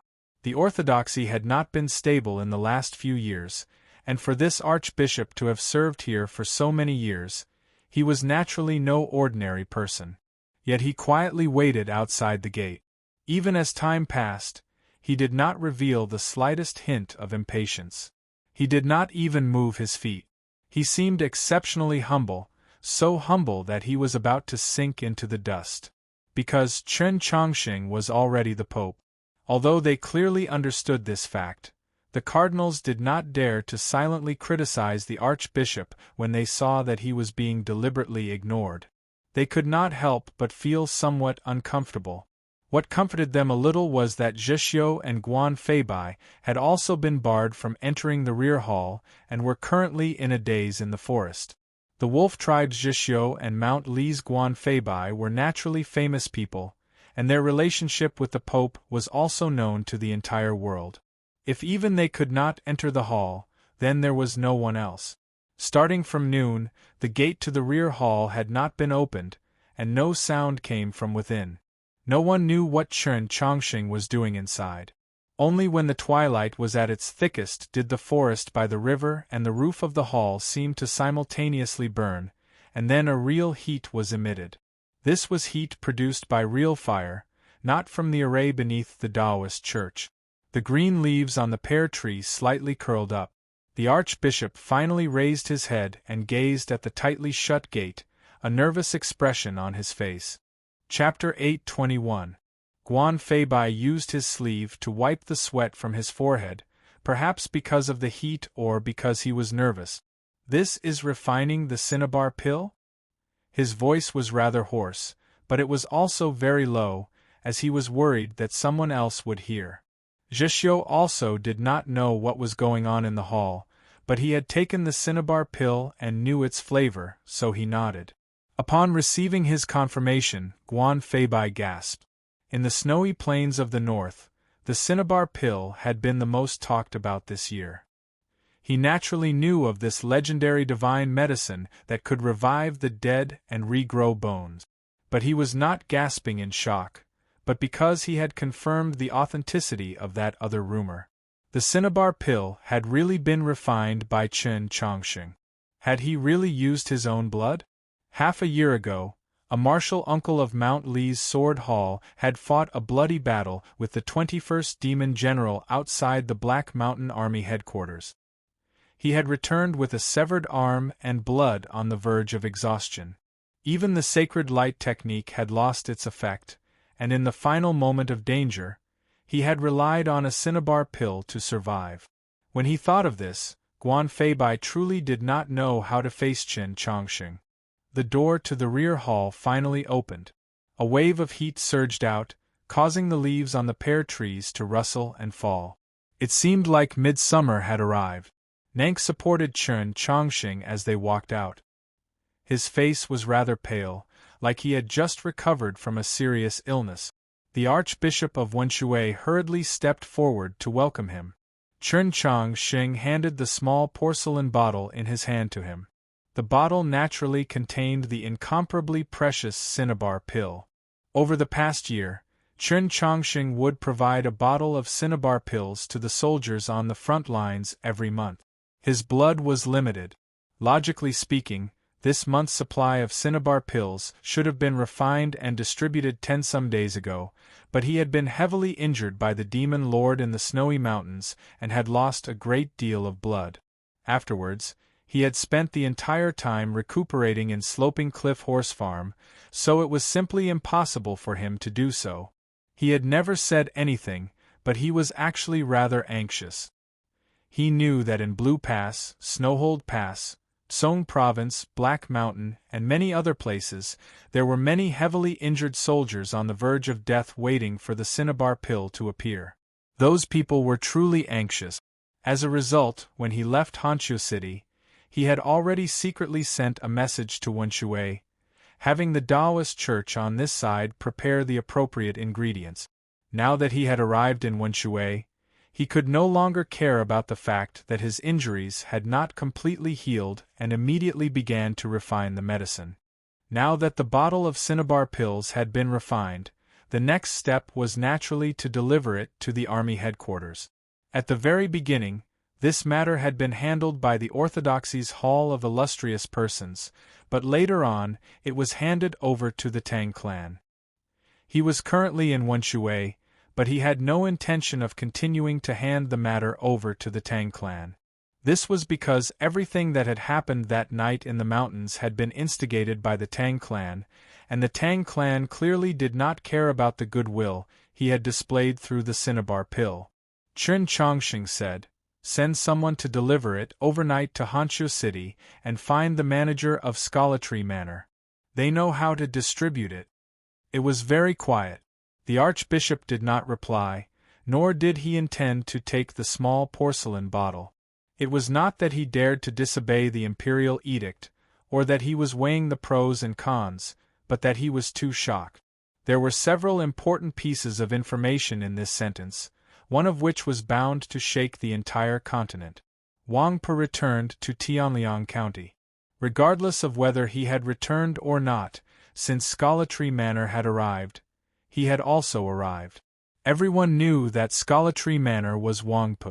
But what truly shocked the Archbishop was not this piece of information, but the small porcelain bottle itself. Sending someone to deliver it overnight to Honshu City was enough time for him to tamper with it, if he wanted to. The Archbishop's complexion constantly fluctuated, sometimes red, sometimes white, and finally calm. He extended his hand and took the small porcelain bottle, not even the slightest trembling. "I will definitely not disappoint your Holiness's trust."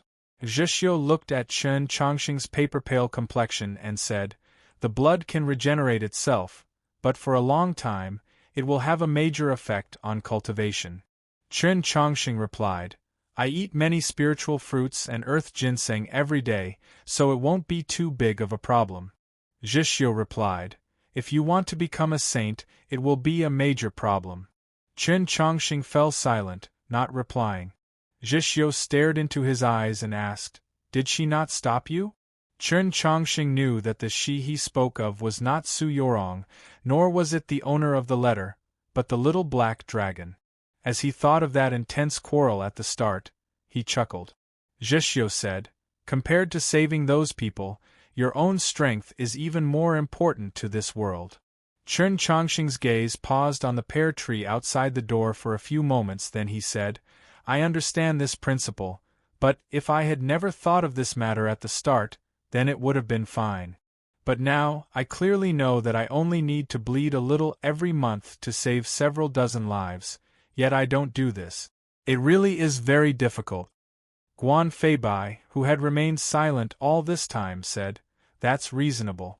If it were me, I would also find it difficult."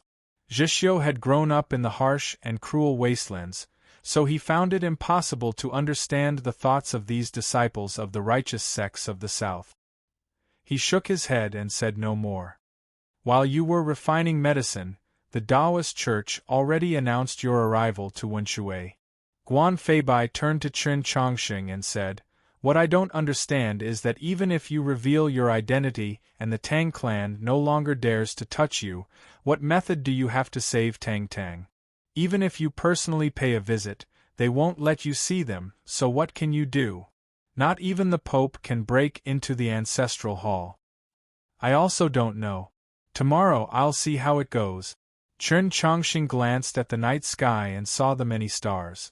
Tomorrow would probably be a sunny day. The day was sunny and warm, but the night was windy.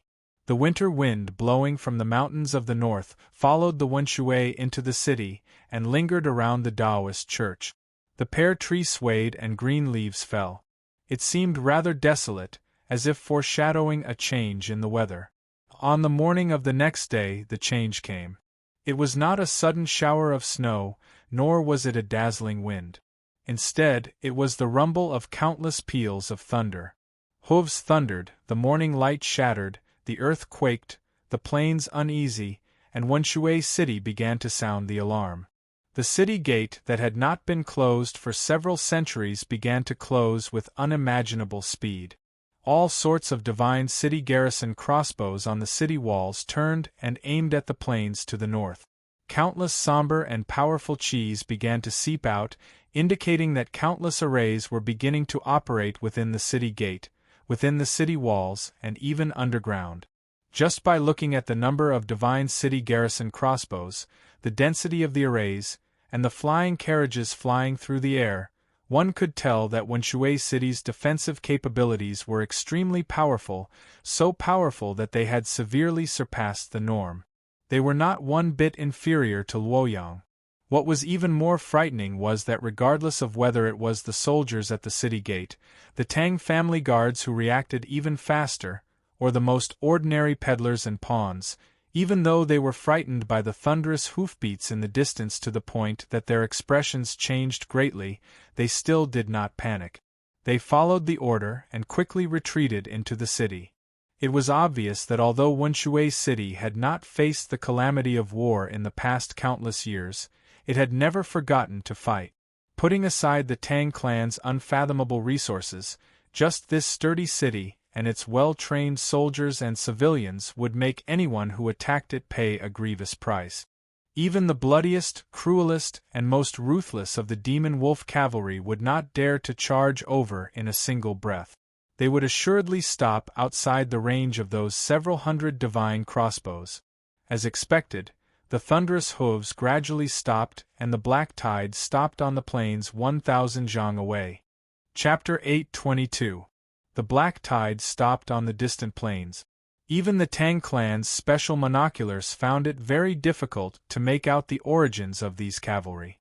It didn't take long before 100-some cavalry left the ranks and galloped toward Wenshui city, completely ignoring the divine crossbows on the walls. Even though they had practiced this countless times, the soldiers and Tang clan guards still grew nervous at this sight. After all, they had never had any real experience. Accompanied by his subordinates, the city lord hurried to the top of the walls. His clothes were not even properly dressed, much less his armor. As he gazed at the distant tide of cavalry and the approaching 100-some cavalry, the city lord's face grew paler and paler.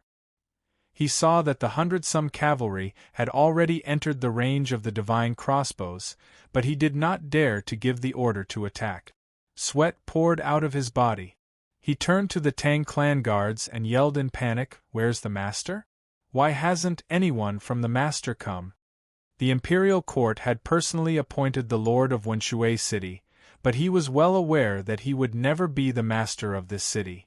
From countless years ago, the master of this city had only had one surname, the Tang clan. Some time had passed since the alarm had sounded. No matter how slow the response, the people from the Tang clan should have arrived by now. Why was it that there were only those guards on the walls and not a single important figure of the Tang clan? An advisor stared at the approaching hundred-some cavalry and thought of a possibility. He whispered, "There's no sign of activity from the master, which means that he's definitely fine." The city lord felt that these words were very reasonable. Wiping the cold sweat from his face, he asked in a trembling voice, "Then, just who has come?" As time passed, the hundred-some cavalry arrived in front of Wenshui city. There was no battle, because the people on the walls very quickly knew who they were. The ones who had come to Wenshui city were not the demon expeditionary army, but 2,000 papal cavalry. Their mission was to escort the 3 Sacred Hall archbishops into Wenshui city. The 3 Sacred Hall archbishops had come to Wenshui city for an even simpler reason: to serve the Pope. No matter how unhappy the soldiers and civilians of Wenshui city were with this sudden disturbance, they had no reason to keep them out of the city. The vast majority of the 2,000 papal cavalry remained on the plains, showing no hostility. The heavy city gate, which had just been closed not long ago, slowly opened. Escorted by 100 cavalry, the 2 carriages entered Wenshui city under the gaze of countless complicated gazes. Archbishop and Lin exchanged a few words with the city lord through the curtains. She had no intention of leaving the carriage. Some of the people on the street looked curiously at the figure in the carriage, while others knelt down and prayed piously. Linghai Jiwang and Daoist Baisher were still sitting in the same carriage. The Tang family's reaction is very fast. It won't be easy to attack, Linghai Jiwang expressionlessly said as his gaze passed through the curtain and fell upon the Tang clan guards on the distant wall, who were clearly not soldiers of the imperial court. There were many deep meanings hidden in these words. Daoist Baisher smiled and said nothing. Linghai Jiwang glanced at him and said, "Wenshui city has never seen the fires of war, so why is the Tang clan so vigilant and careful, even going so far as to set up a divine crossbow array and raise so many private soldiers? Could it be that they want to rebel?" The meaning of these words was even more clear. Daoist Baisher's smile faded, but he still didn't say anything, because he didn't know how to respond. 2,000 Orthodoxy cavalry escorted the 3 prefects of the Orthodoxy to Wenshui city. Their reason was very sufficient, because they wanted to ensure the Pope's safety. No one could say anything, but no one could forget the crux of this matter. The Li Palace had not notified Wenshui city beforehand. To take without asking was to steal, to arrive without asking was to ambush. 2,000 Orthodoxy cavalry suddenly appeared outside Wenshui city, their thunderous hooves tearing through the morning light. Although nothing happened, all of Wenshui city felt nervous and uneasy that morning. 1,000 years ago, the demon army had invaded the south and surrounded Luoyang for a very long time. Their vanguard was only 300-some li from the capital, but they had never reached Wenshui city. Looking even further back in history, in the chaotic era when heroes vied for hegemony, the continent was covered in the flames of war, the populace destitute, and the land for 1,000 li was scorched. Only Wenshui city had not suffered any attack. It quietly watched the turmoil of the world. In countless years, this was the first time that Wenshui city had seen an army. Just what did the Orthodoxy mean by doing this? Was it a demonstration against the Tang clan and the imperial court? Was it worried about the Pope's safety? Or did it want to intimidate some people in Wenshui city? As the imperial envoy, the Prince of Zhongshan did not immediately return to the capital after leaving the Mount Song army headquarters. Instead, he represented the emperor in inspecting the northern armies. When he received this news, he was at Blue Pass. The first question he thought of was not this, but that the people of the Orthodoxy had not gone to Tsong province. On that day, Linghai Jiwang and the other two prefects of the Orthodoxy had led 2,000 Orthodoxy cavalry to attack the Mount Song army headquarters with a thunderous momentum. Using the assassination of the Pope, they had forcefully seized the position of Divine General of the Mount Song army headquarters. A large part of this was because their arrival had been too sudden. Those 2,000-some Orthodoxy cavalry had been stationed on the perimeter of Xuanyang City the entire time. The road to the Mount Song army headquarters was mostly through the wilderness, so it was understandable that they had been able to hide from the imperial court. The problem was that no one in the capital knew when those three prefects of the Orthodoxy had left the Li Palace. The imperial court naturally would not permit such a thing to happen again. After the three prefects of the Orthodoxy left the Mount Song army headquarters with their 2,000-some Orthodoxy cavalry, their whereabouts had always been under the control of the Great Zhou army. Everyone knew that they were currently advancing towards the Song province army headquarters. This was also something that many people in the court had predicted. The Orthodoxy had mobilized such a large force of forces, but it was naturally not just for the position of the Mount Song army headquarters. The Song province army headquarters was located to the west, and the conditions there were arduous, but it was also extremely important. Crucially, this was where Xue Xingchuan had risen to power. Even though he had been dead for 3 years and the imperial court had carried out many purges, it was still impossible to completely remove his influence. From every angle, the Song province army headquarters should have been the Orthodoxy's next target. Who could have expected that 3 prefects of the Orthodoxy and 2,000 Orthodoxy cavalry would actually traverse that lifeless rocky mountain desert overnight and suddenly appear outside Wenshui City? Just what did the Orthodoxy want to do? Had the young pope really gone crazy and was preparing to massacre Wenshui? The Prince of Zhongshan finally began to ponder these matters, his expression growing colder and colder. He simply could not believe such an absurd theory, because he was very sure that the young pope would never do such a thing. And 2,000 cavalry wanted to massacre Wenshui? This was far too low of the pope's intelligence and the unfathomable strength of the Tang clan. At this moment, cheers suddenly came from the street outside the army headquarters. The Prince of Zhongshan slightly creased his brow and asked, "What's the matter?" After a while, the cheers outside the headquarters showed no signs of stopping. On the contrary, they grew louder and louder, as if all of Blue Pass was celebrating something. Divine General Jian, she walked into the military hall and said in a slightly heavy voice, "I've just received news that the new batch of cinnabar pills will be distributed tomorrow." The Prince of Zhongshan's eyes grew deeper and deeper. He thought to himself, "I don't know how intelligent the Pope is, but his bearing is truly extraordinary." Wenshui was one of the few ancient cities in the world. In the depths of winter, the snow and yellow leaves contrasted against each other, making the scenery seem even more serene and serene. Anyone who saw the mottled and ancient walls, those banners that had endured centuries of wind and rain, would be able to sense the heavy history behind them. When they thought of that noble clan in the city, this heavy sense of history would add a tinge of vicissitudes and power. Even Linghai Jiwang was not as irritable as he usually was after entering the city. He had become rather taciturn.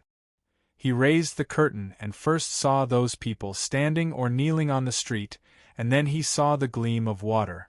Wenshui City was farther north than the capital, but the famed river that ran through the city had not frozen over even in the depths of winter, as if it had an inexhaustible source. Only the frost-stained grass on the riverbank and 2 or 3 little yellow flowers that had clearly frozen to death proved the principle that time could not be reversed. Outside the Taoist church, the carriage stopped. Linghai Jiwang followed the stone steps through the forest, Taoist Baisher and Archbishop Anlin following behind him. At the end of the quiet and secluded stone steps was the holy gate to the rear hall. A pear tree was planted in the gate, and a young man stood beneath the tree. Linghai Jiwang did not like this young man. He had never liked him.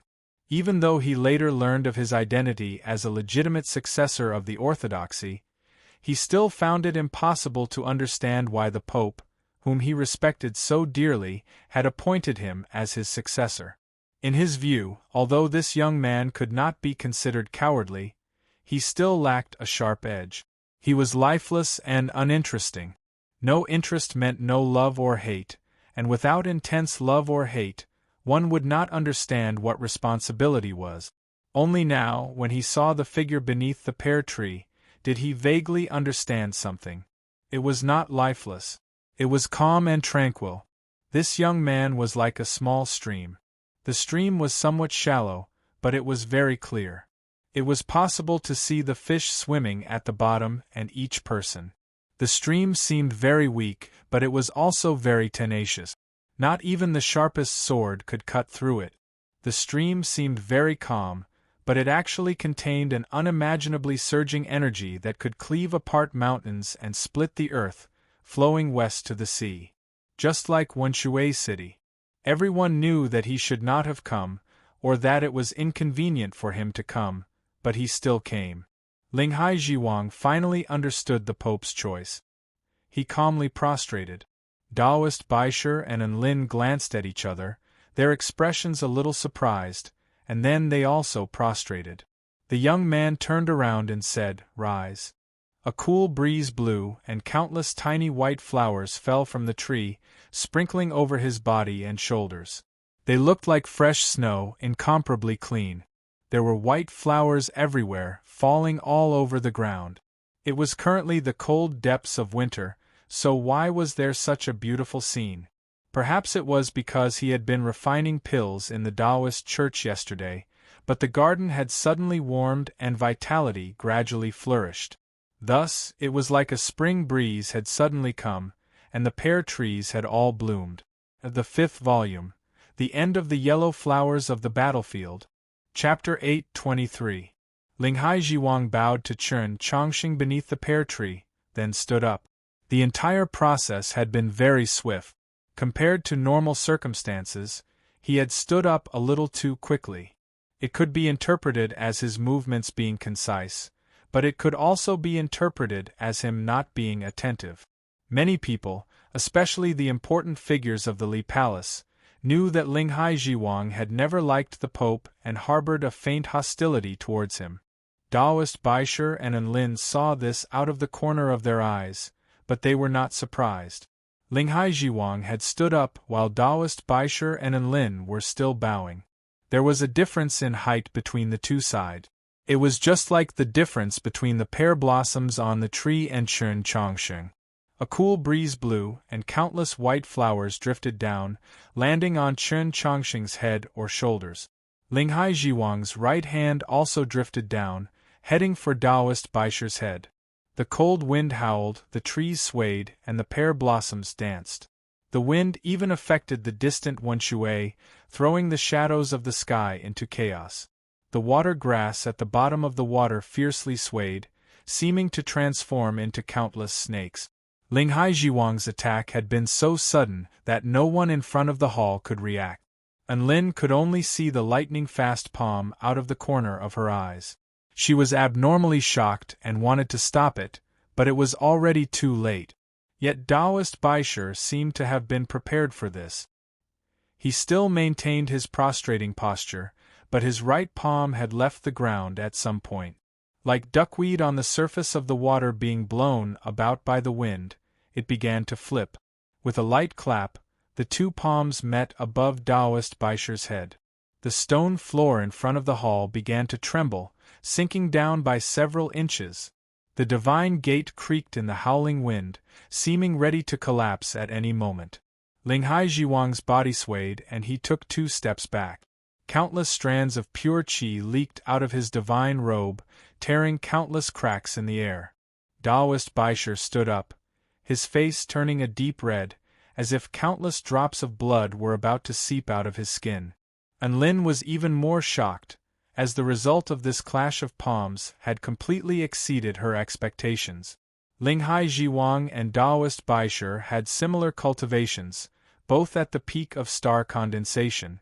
Even if Taoist Baisher had been on guard this entire time, Linghai Jiwang's palm had been extremely sudden, perfectly conforming to the laws of the world in front of the hall. It could be said to be the strongest attack of his life, yet it was unable to heavily injure Taoist Baisher, only gaining a slight advantage. Why was this? Anlin sensed the divine aura emanating from Taoist White Stone's body and thought of a certain possibility. Her face paled. Taoist Baisher did not bleed, but he knew that Linghai Jiwang's sinister and all-out sneak attack had still inflicted significant injuries. He had to immediately leave. He knew these people very well. This was their last chance to leave. Linghai Jiwang needed time to recover the vibrations of his true essence. Anlin had only just awoken from her daze and had not yet begun to fight. The young man who had just walked out of the hall, his body brimming with fierce sword intent, was presumably a young expert of the Mountly Sword sect.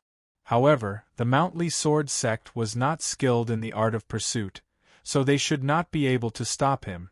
As for that person, he glanced at Chen Chongqing under the pear tree and thought, "You're still heavily injured. Even if you use 10,000 swords, how can you stop me?" With a cold snort, he suddenly sped up, transforming into a wisp of smoke in the winter sun as he rushed out of the Taoist church. As the fastest and most secretive of the prefects of the orthodoxy, his calculations had not been wrong. At this moment, no one present could stop him. But he did not know one thing. From the Mount Song Army headquarters to Wenshui City, Chen Chongqing had been accompanied by 2 other people. The wisp of smoke passed through the green trees of the garden, but it was never able to leave. No matter where he went, a girl would always appear in front of him. Taoist Baisher was forced to reveal himself. He looked at the girl in front of him, his eyes brimming with shock. This girl had a childish face and a dull look in her eyes, as if she could not think. "Then how did you know where I would go next, and how did you move so quickly?" What made him even more uneasy was that when he was flying through the forest, he had felt a cold wind at the back of his neck. It was like someone had been following him the entire time. He knew that he had to use his full strength. A divine chi emerged from his Taoist robe and countless rays of pure white light seeped out of his palm. It was a perfectly round white stone. Anyone who had been to the heaven lake of Mount Han might be able to recognize that it was a heaven stone. This heaven stone was inlaid with an extremely complex array of black and gold. It was extremely beautiful and could be described as the pinnacle encounter between man and nature. This was one of the orthodoxy's treasures, the falling star stone. Anlin's conjecture was confirmed by this sight, causing her to become abnormally angry. Taoist Baisher had been able to preserve the majority of his strength against Linghai Jiwang's all-out sneak attack precisely because of the falling star stone in his palm. The falling star stone was one of the orthodoxy's treasures controlled by Taoist Baisher. Anlin, Linghai Jiwang, and the others also had one. These treasures, comparable to divine artifacts, were an important part of the Li Palace's array and were extremely important to the orthodoxy. Unless the Pope issued a decree, no one, including the prefects of the orthodoxy who were in charge of these treasures, could take these treasures out of the Li Palace. Taoist Baisher had secretly taken the falling star stone with him. No matter what his intentions were, he was guilty of betraying the orthodoxy. Anlin waved her right hand. Her belt flew off her body, bringing with it countless pear blossoms that surrounded Taoist Baisher. "Do you think that you can keep me here like this?" Taoist Baisher shouted at the girl in front of him. In truth, he was also saying these words to the ghostly figure behind him, to Anlin, and even more to Chen Chongqing. As he spoke, he smashed the falling star stone into the ground. Anlin cursed at this sight. Ignoring the fact that her belt had failed to form an array, she rushed into the forest. The falling star stone landed on the ground, but it made no sound. The petals and leaves did not even tremble. An ancient energy that seemed to come from an ancient era suddenly appeared. Countless cold winds poured into the falling star stone, and the petals and leaves on the ground followed it. The falling star stone seemed to transform into a massive vortex, swallowing up everything it touched. Even the laws of the world around it began to twist. An incomparably deep black hole appeared on the ground. It seemed to have a circumference of only 1 zhang, but it also seemed boundless. The falling star stone floated within, exuding a gloomy light as if it were a real star. The wind, the flowers, and the leaves continued to sink in and then vanish. "Stop him!" Anlin hurriedly yelled. The falling star stone was truly worthy of being a treasure of the orthodoxy that was comparable to a divine artifact. It had actually forcefully torn open space and opened a path that led to some unknown place. Taoist Baisher expressionlessly glanced at her. At this time, the falling star stone had already released its full aura. Whether it was the little girl in front of it or the ghostly figure behind it, none of them could stop it. He walked into the gloomy path. If nothing unexpected happened, he would appear several hundred li away in the next moment, on a plain. However, something unexpected happened at this moment. His feet had clearly landed in the gloomy path, so why did he still feel like he was stepping on dirt? Why did he feel like he was stepping on petals and leaves? Chapter 8:24. Taoist Baisher revealed a shocked expression as he looked around. He was still outside the Taoist church in the forest. The girl was still in front of him, that cold chi still at the back of his neck. What was going on? The falling star stone had clearly broken through space, so why was he still here? Taoist Baisher looked down at his feet, his face suddenly paling. The falling star stone continued to quietly float in the black space. However, the black space was shrinking at a speed visible to the naked eye. A divine power that came from an unknown place was constantly beating the black space like water wave. The falling star stone's distortion of the laws of the world had completely lost its effect. The petals and leaves no longer sank, but remained where they were. Just like how he could not enter that path, and could only remain where he was.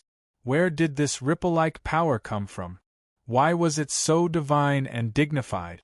Why could not even the falling star stone endure it? Taoist Baisher suddenly turned around, his gaze following the ripples on the ground into the distance. Ultimately, it rested behind the holy gate beneath the pear tree.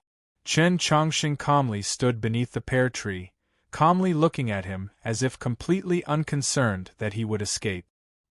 He gripped a divine staff in his hand. This was the staff that represented the orthodoxy's most divine will. The base of the divine staff was very shallow in the earth, but it was firm and unshakable. Countless strands of divine qi, with the divine staff as the center, spread out into the surroundings of the Taoist church like ripples. The petals and leaves of the forest slowly floated up. Once they were 3 feet above the ground, they no longer continued to rise. The water grass at the bottom of the river slowly floated up. Once they were 3 feet above the water, they no longer clung to the sunlight. Movement and stillness had an incomparably harmonious beauty. The pinnacle of beauty was solemnity. The sea of stars was solemnity, and solemnity was divinity. The entire Taoist church, the surrounding forest, and the river had transformed into a sea of stars. Any divine energy that encountered this sea of stars would become a part of it, drown or intoxicated, until it disappeared or coexisted with it. The falling star stone was a precious treasure of the orthodoxy, the fruit of the wisdom of countless generations of sages of the Li Palace. How could it possibly have the will to fight against the Pope's divine staff? Taoist White Stone could clearly sense that the falling star stone was separating from his Tao heart. Finally understanding the reason behind it, his face grew even paler. At this moment, the experts of the orthodoxy had gathered. Even if he had the falling star stone, he could only think about how to escape. If even the falling star stone was taken away, how could he still have the luck to escape? He couldn't care so much any longer and forcefully severed the connection between him and the meteor rock, and he endured the injuries brought about by the backlash of the divine Tao. He swallowed the mouthful of sweet blood before circulating his true essence madly, and he pushed his Tao arts to the limit before passing by the young girl at an oblique angle and transforming into a gale that flashed out of the forest. Anlin flicked her finger, and the belt fluttered in the wind, bringing with it countless flower petals that dazzled the eyes. Daoist Baishur was not blinded, but his vision was obscured. More importantly, the belt and the countless petals seemed to have changed the position of the forest. When the petals scattered, Daoist Baishur did not see the stone steps leading out of the forest, but Linghai Jiwang's callous face.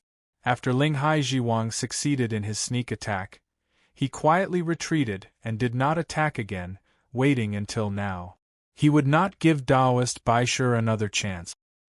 He waved the metal ruler in his hand, which he had been accumulating energy for a long time, and smashed it at Daoist Baishur behind the petals. Countless stars seemed to light up on the black iron ruler at this moment. There was a dull thud. The metal ruler broke through Daoist Baishur's defense and fiercely struck his shoulder. His shoulder bone instantly snapped in two and his ethereal palace was shaken. Unable to control it any longer, he vomited blood into the air. Just when he was prepared to explode with his true essence and break through Linghai Jiwang, he suddenly felt a chill at his waist. He was very familiar with this chill, so he found it very frightening. Previously, this chill had been following him the entire time like a ghost was constantly blowing at his neck. Now, this chill had arrived at his waist. There was an extremely soft thud. It was just like that extremely cliché. A leather pouch filled with wine had been pierced through. The tip of a sword had pierced through Daoist Baishur's abdomen. The tip of this sword was not sharp. On the contrary, it seemed to have been chopped off by a sharp weapon, and its surface was covered with a few very complicated designs and patterns. After being dyed red with blood, these designs and patterns appeared particularly monstrous. Logically speaking, a supreme expert like Daoist Baishur should still be able to fight even if his abdomen was pierced by a sword. But for some reason, he suddenly became extremely weak, as if the sword carried countless strands of demon chi that were constantly devouring his life. Daoist Baishur lowered his head to his abdomen, to that sword. Shock appeared in his blank eyes as he let out a cry of pain and despair. He had seen this sword in the pictures of the Taoist scriptures. He recognized this sword. The demon commander's banner sword that had disappeared for several centuries. Divine might like the sea. The iron ruler was like a mountain. The demon sword was like a banner. No matter how valiant Daoist Baishur was, he was finally unable to endure these three terrifying attacks. He vomited blood and half knelt on the ground, giving up all resistance. He raised his head with difficulty and realized that the girl was still standing in front of him, her expression wooden. From start to finish, this girl had not attacked, but no matter where he went, she would always appear in front of him. This sort of not attacking was even more terrifying than attacking. Who was this girl? How could she possess such terrifying speed and movement techniques? Daoist Baishur stared at her face and suddenly thought of a possibility. An expression of disbelief appeared in his eyes as he turned towards the divine gate and harshly yelled, "You actually dare to bring her with you?" Chen Chongqing did not answer.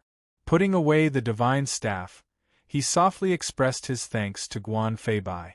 From the moment Linghai Jiwang launched his sneak attack, Guan Feibai had no idea what had happened, but he had subconsciously stood in front of Chen Chongqing and gripped the hilt of his sword.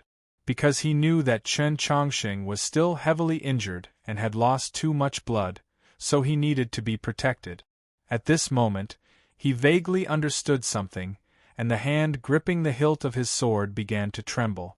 All of this had happened far too suddenly. Even someone like him, whose sword intent was as steady as a mountain, could not help but feel nervous when he suddenly realized that he had personally participated in a major affair of the orthodoxy. Anlin heard Daoist Baishur's words and faintly understood. She turned to the wooden girl, wanting to say something but hesitating. Linghai Jiwang had assuredly also guessed, but he was utterly unaffected by Taoist Baisher's words. He impassively asked, "Since you guessed that we had already discovered you, you still dared to follow us into the city. Was it the venerable Taoist or the Tang clan that guaranteed your safety? Or did you think that, with the falling star stone in hand, you could do whatever you wanted?" The front of Taoist Baisher's robe was covered in blood, and he looked rather wretched, but his attitude remained unyielding. He sternly said, "I truly did not expect that the divine staff could suppress the falling star stone. It seems like this is the method the Pope uses to control the 6 halls, but so what? You can't just kill me on the spot, can you?"